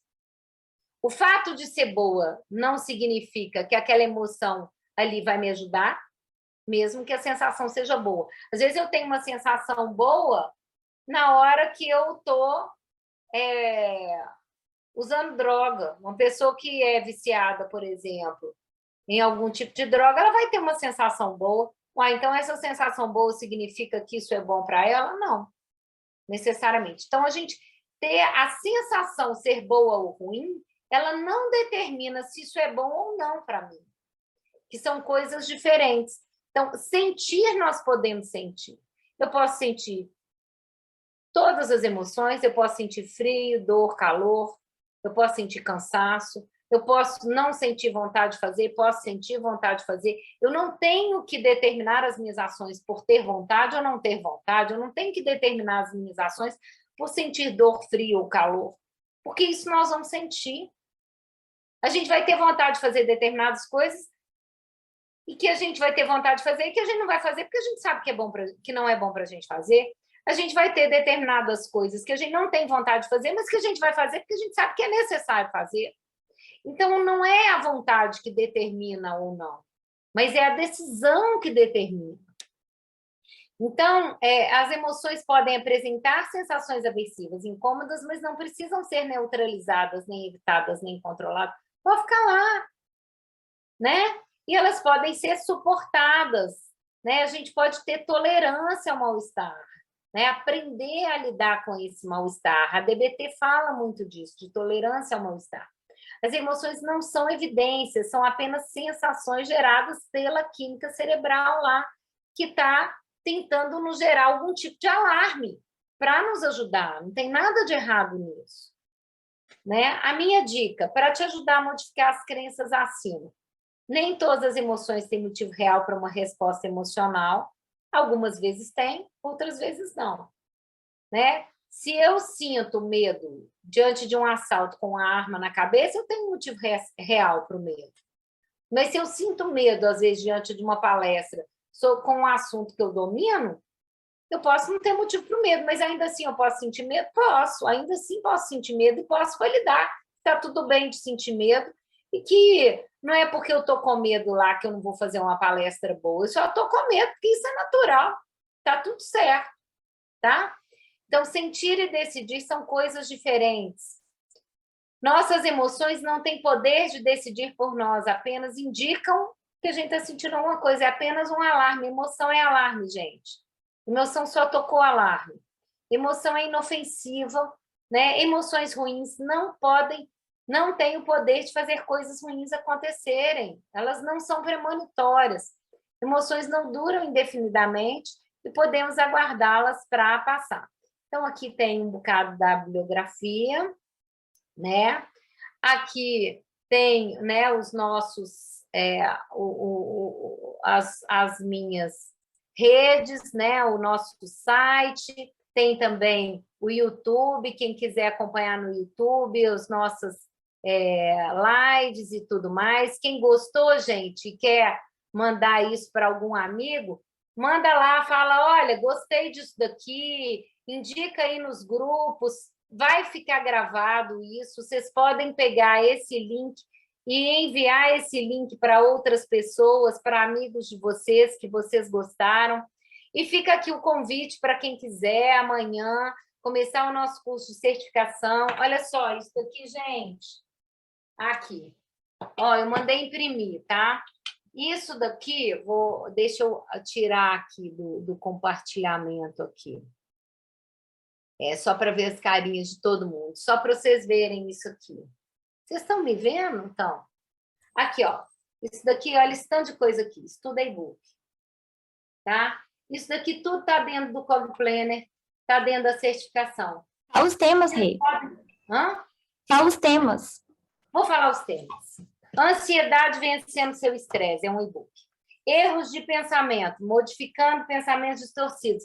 Inclusive, vocês tendo isso daqui, vocês podem dar para o paciente de vocês, para psicoeducar, o paciente pode ler para poder ajudar o paciente a psicoeducar, e-book. Tá lá. Posicionamento assertivo, quando dizer sim, quando dizer não.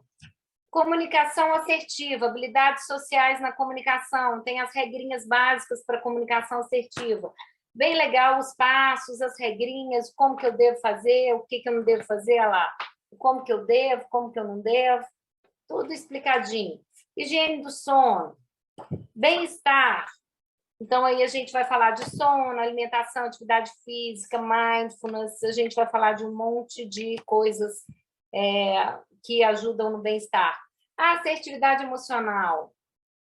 Nesse da assertividade emocional, eu estou trabalhando principalmente o quadro de assertividade emocional, olha, que é mais ou menos isso aqui, olha. Que eu mostro o tipo de pensamento está associado com que tipo de emoção, qual que é o tipo de comportamento e o que poderia ser um comportamento de crescimento para ajudar o paciente a entender como que ele pode modular o comportamento. Perfeccionismo, né? Combatendo o perfeccionismo, perdoar para que e como. Tudo isso pode ser usado com o paciente, tudo. Aprimorando a inteligência e a capacidade, mindset. Busca de autocuidado e bem-estar em tempos desafiadores. Isso daqui eu fiz com a minha equipe para a pandemia, mas isso serve para qualquer coisa, para qualquer época. Está muito lindinho esse daqui. A gente tem os erros de pensamento sobre alimentação, o CogFit. E tem comunicação assertiva, aí eu tenho para os professores também, porque eu tenho um curso voltado para os professores. Bem, é isso. Renata. Fica aqui. Oi. Perguntaram se pode adquirir o e-book sem a certificação também. É bom que você fale dessa possibilidade. Adquirir os e-books? Claro, gente. Claro que pode. Vocês, quando compram a agenda vem lá com todos os e-books para vocês baixarem. Ela tem um QR Code aqui. Então, através desse QR Code, vocês compram a agenda, vocês têm todos os e-books. E com a agenda, só para vocês terem uma ideia o que a agenda tem, porque muita gente não sabe o que a agenda tem. Na parte 1, a agenda vai trabalhar saúde e bem-estar. Na parte 2, ela vai trabalhar estruturação de rotina e metas para o sucesso. Então, assim, o paciente tem lá a agendinha dele, vocês vendem a agendinha dele.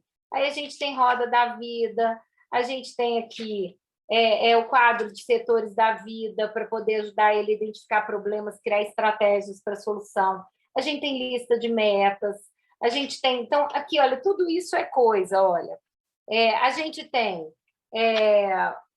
por exemplo, a agenda mensal, a agenda semanal, a agenda anual, várias coisas para o paciente poder usar.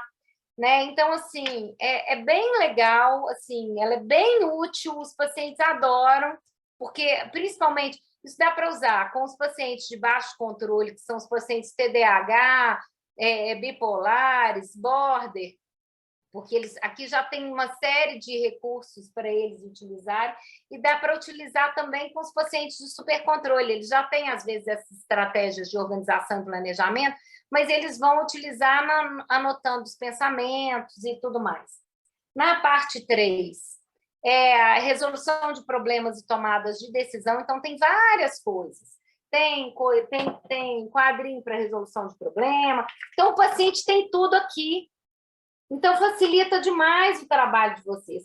A gente tem os prontos-socorros, né? Os prontos-socorros cognitivos, por exemplo, a gente tem vantagem e desvantagem, por exemplo, que é coisa normal que a gente usa na TCC, mas a gente tem pronto-socorro para compulsão e impulsividade, pronto-socorro é uma série de questões, de perguntinhas para ajudar o paciente quando ele está mais compulsivo, ele responde lá.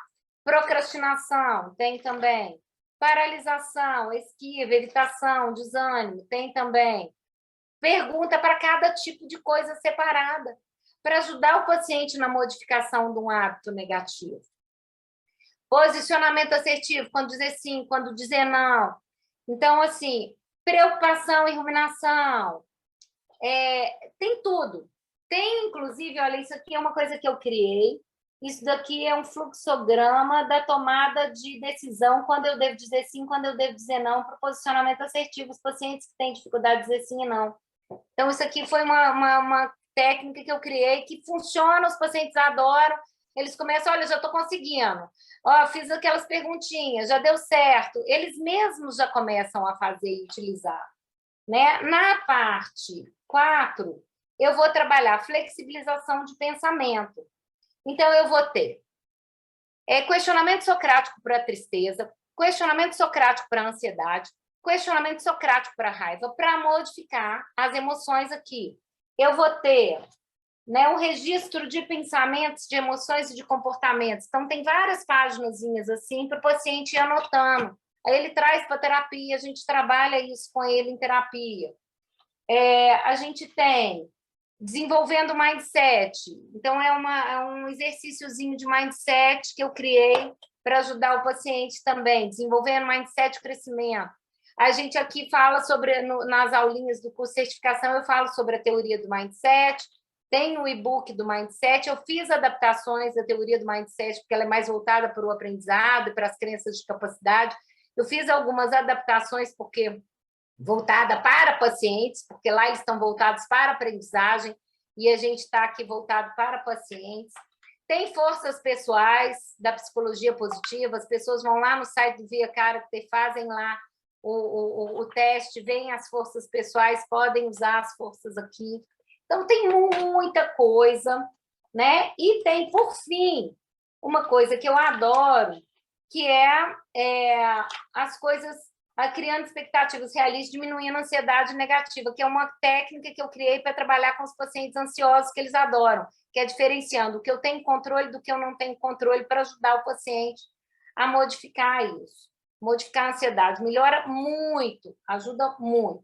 E tem, por fim, o Diário da Mudança de Hábitos, que aí esse é o que tem mais páginas. Então, isso daqui tem aqui todo um modelo baseado em quê? Na neurobiologia.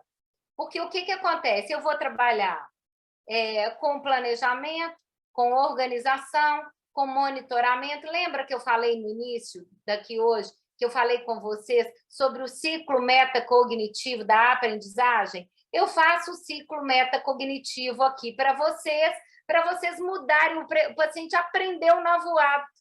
Eu criei um ciclo metacognitivo para ele desenvolver um hábito novo. Então, isso daqui tem metas, ele vai pôr as metas, as pendências, a programação, ele vai criar um compromisso com ele mesmo. Então, o que eu vou fazer hoje? Eu estou com muita dificuldade de fazer atividade física, então, meu compromisso hoje vai ser iniciar uma atividade física, ele vai pôr lá. Então, ele vai monitorar a execução, vai ver como é que foi, o que ele fez, quanto que ele fez, se ajudou, se não ajudou, vai fazer a regulação. Teve algum pensamento negativo fazendo aquilo atrapalhou? Vai anotar o pensamento lá, tem lugar para anotar. Vai fazer a modificação do pensamento, vai pôr o pensamento alternativo.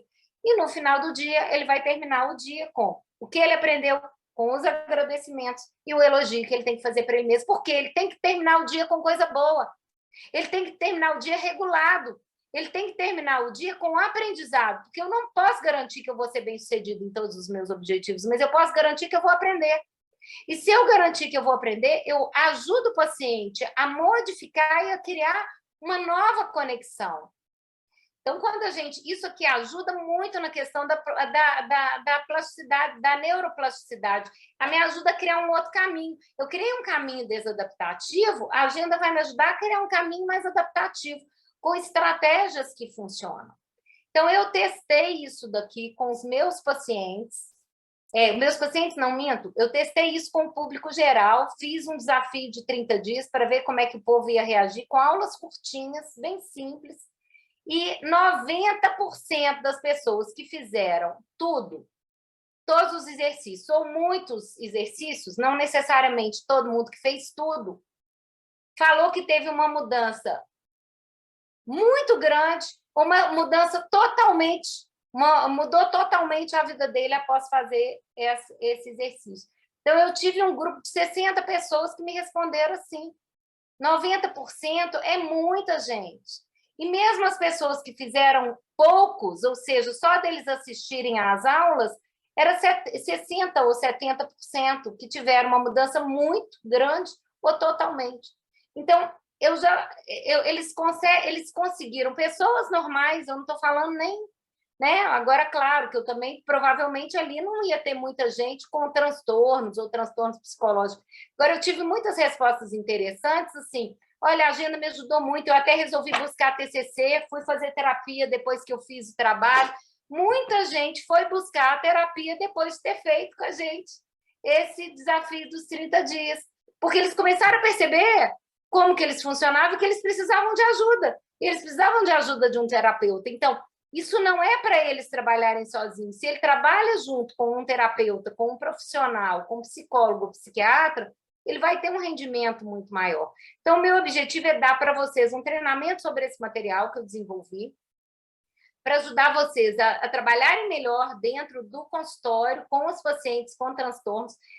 Esse treinamento é todo online, cada um vai fazer no seu tempo, e eu vou fazer algumas aulas igual essa que eu estou fazendo aqui, para tirar dúvida, para a gente ir discutindo, para fazer supervisão com vocês, com aquilo que vocês querem. Nossa, como é que eu aplico? Fui aplicar isso com o paciente, não deu certo, como é que eu faço? E a gente vai ter também Professora, WhatsApp para as dúvidas. Renata, Oi.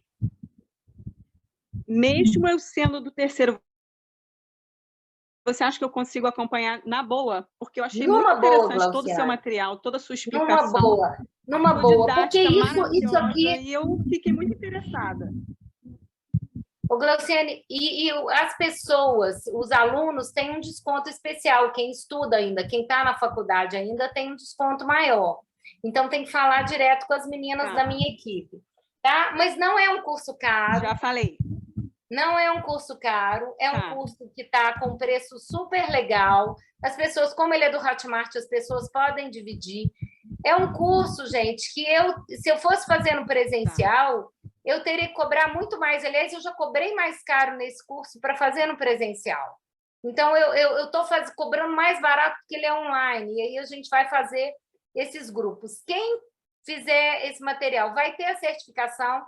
A gente pode depois indicar vocês quando as pessoas procurarem, e a gente tem procura para uso do material, a gente pode fazer, olha, em tal cidade assim, tem fulano que usa meu material, vai procurar o fulano.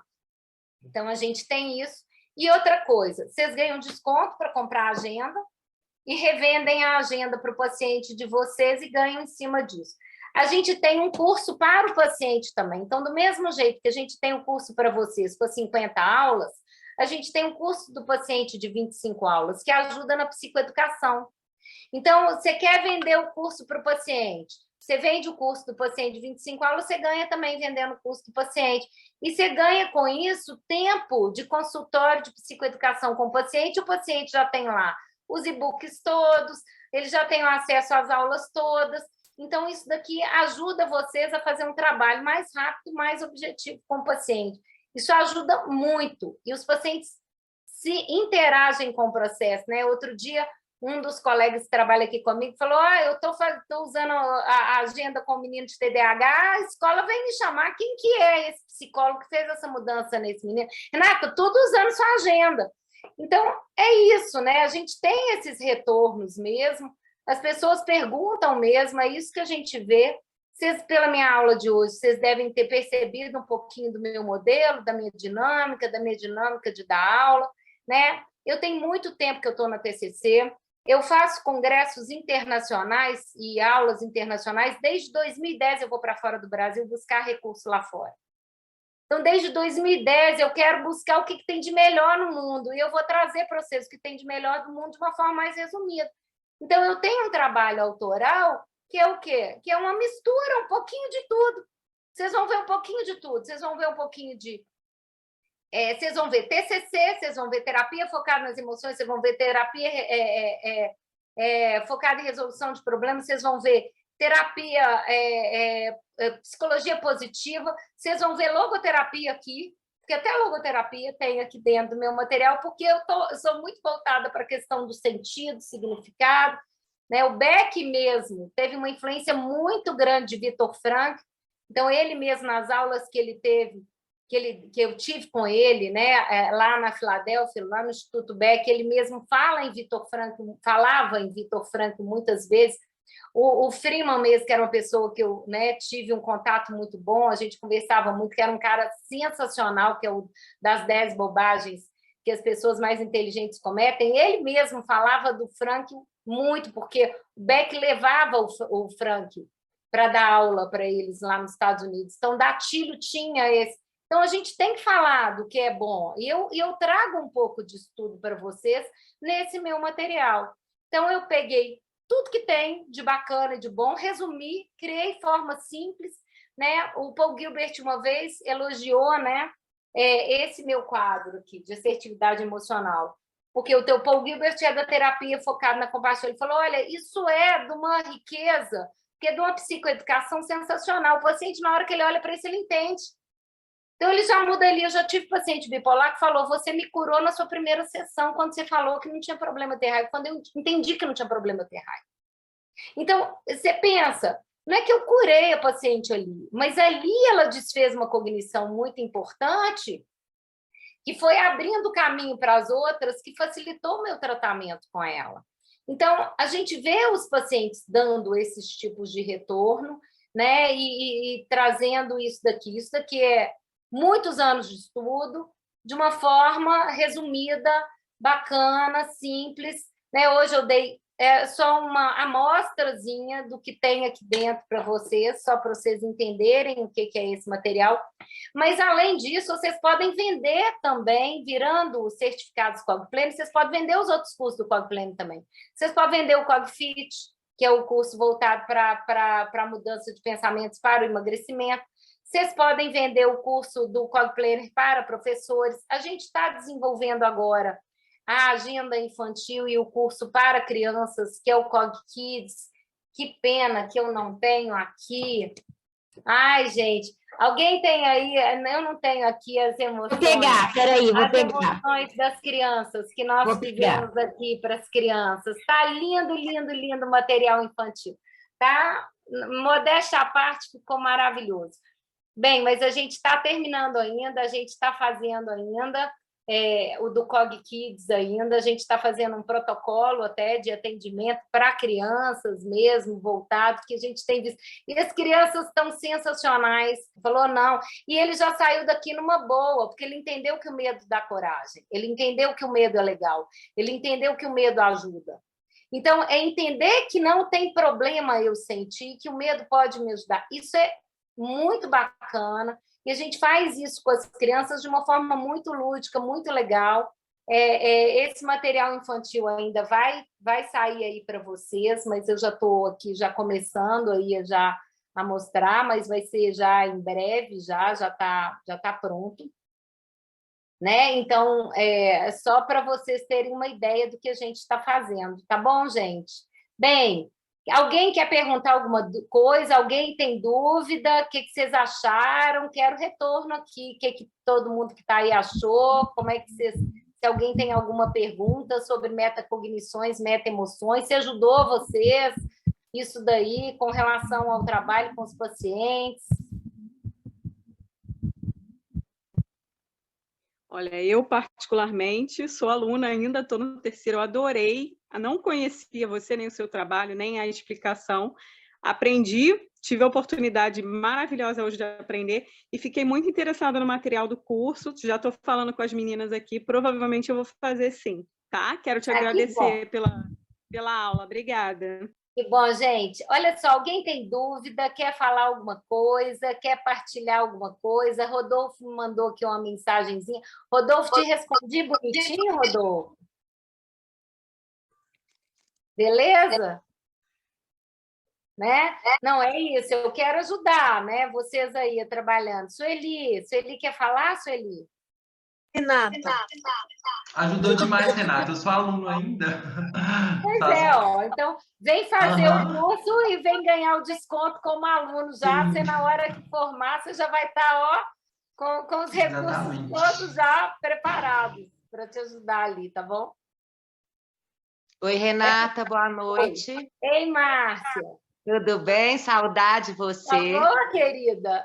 Tudo ótimo, morrendo de saudade. Eu estou passando aqui para te agradecer e para falar com essa galera que eu já fiz 3 cursos com você. Fiz a agenda, né, o Cogplanner presencial, fiz o de transtorno de personalidade, todos são fantásticos. A maneira como você explica, a sua simplicidade, é acolhedora e faz a gente se sentir muito motivado para continuar. Muito obrigada, Renata. Querida, obrigada, né? Obrigada pelo relato, né? Você sempre participativa, que bom, né? Diamantina, dessa vez foi ruim que a gente não encontrou, que eu estava ali pertinho, mas não deu. Eu estava em BH e aí nós nos encontramos, mas quando voltar me avisa, viu? Eu vou. Olha beijo, só, gente. Pessoal. Mas alguém quer colocar alguma coisa, quer perguntar, quer falar? Está me ouvindo? Estou ouvindo. Está um eco aqui. Vocês estão ouvindo eco? Tem um equinho, mas não tem problema não. Pode falar, Silvia. É que eu já fiz também curso com você.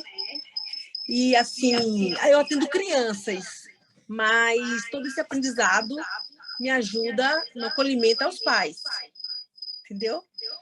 E, assim, estou agora curiosa pelo material infantil, viu? Não, você vem... Olha, vem fazer o curso de certificação com a gente, para você já ficar, ó... Porque muita coisa aqui dá para fazer com criança, tá? Muita coisa aqui já dá para fazer com criança de uma forma adaptativa. Mas o material infantil está ficando lindo. Lindo. Eu fiz uma historinha, a gente tem historinha explicando sobre as emoções, como é que as emoções funcionam. A historinha tá linda, os meninos estão adorando. E o interessante é que a criança é mais rápida.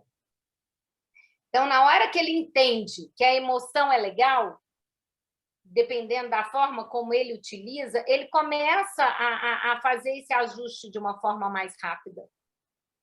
Entendeu? Então, assim, ele às vezes dá uma resposta em muito pouco tempo. Às vezes a gente faz muito menos sessões do que a gente faz com adulto. Eu tenho um paciente que eu dei alta com 8 sessões, com 9 sessões, criança, porque a gente vai trabalhando com eles aprenderam, eles começam até a dar aula para os pais. Eu já tive paciente meu dando aula para o pai e criança, falando, olha, esse pão é meu, esse pão não é seu. O pão é o pensamento automático negativo, ó. Claro, né, Rê? Contrário, esse pão é seu, esse pão não é meu, né? Esse pão é seu, esse pão não é meu, esse pão é seu, esse pão não é meu, ou seja, falando com o pai. Né? Você está falando um negócio aqui comigo, vou pegar isso para mim não, porque isso daí é seu, você resolve isso. Né? Então, os meninos começam a ficar muito assim, é muito bonitinho, assim, como que a gente vê a mudança deles dentro do consultório utilizando esse material. Mas em breve, tá? Até o final do ano, Sueli, fica de olho aí, que até o final do ano isso daí vem. Beleza, tá bem. Já tá prontinho. Você viu que as emoções estão já prontinhas lá, a gente já vai utilizar, tá? Mas está muito bonitinho. Alguma dúvida mais, gente? O que vocês acharam? Foi legal? Manda lá para os grupos de amigos, quem gostou, fala, ó, gente, dá para assistir, assiste lá, quem está estudando, Rodolfo, pode mandar para os colegas se gostou. Né?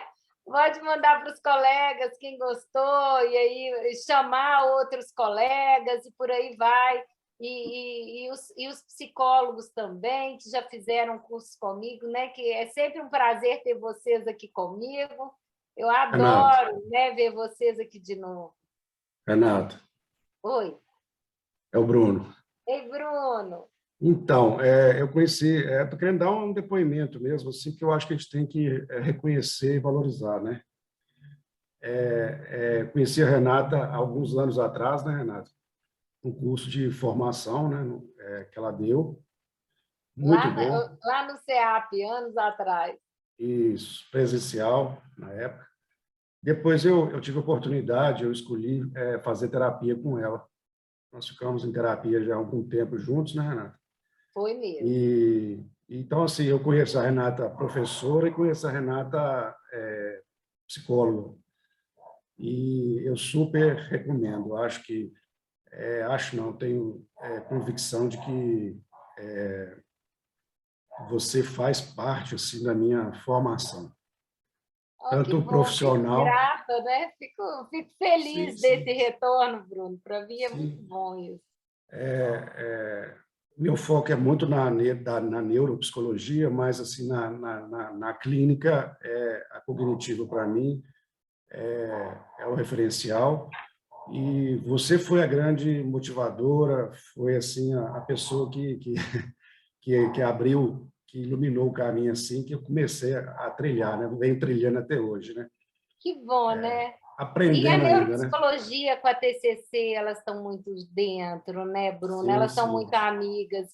Eu, cada vez mais, eu vinha da TCC, eu agora estou aprendendo as coisas da neuro para fazer esse ajuste aí, porque não tem jeito, elas estão assim, ó, coladinhas. Verdade. Mas é isso. Aí,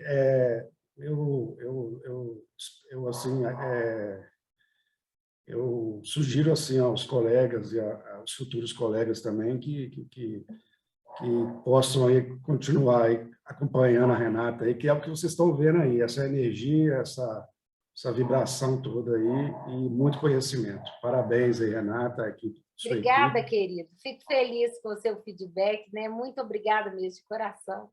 Que bom que eu pude te ajudar. Eu acho que isso que é importante, né? Claro. Obrigado, boa noite a todos. Obrigada, viu? Gente, e aí? Mais alguém que quer falar? Quer alguma dúvida? Ficou alguma dúvida da aula com relação às metacognições e as metaemoções? Como é que é? Tranquilo?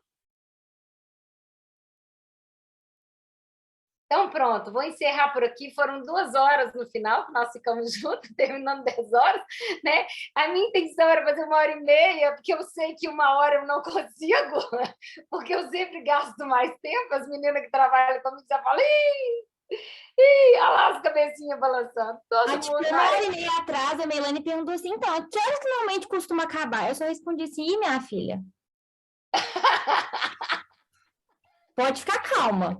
Que a gente não está terminando ainda. Depende da energia do dia. Se a energia tiver muita... E olha que eu comecei hoje aqui, 9 horas da manhã, estava até agora no consultório. Acabei de atender, comecei a aula, hoje foi assim. Bem, mas a energia que não falta, não. Quando é para ensinar, eu adoro. Aí eu fico toda animada de novo, faço as minhas ativações comportamentais, está tudo certo. Né? Gente, olha só, obrigada a todo mundo que tá presente aqui até agora, obrigada pela presença de vocês, muito bom, e se puderem mandar lá os linkzinhos para os amigos, para falar, para assistir a gente, acompanhar a gente agradece, tá bom? Obrigada, beijo para todo mundo. Até Obrigada mais. a você, um beijo. Beijo, boa noite, tchau, pessoal.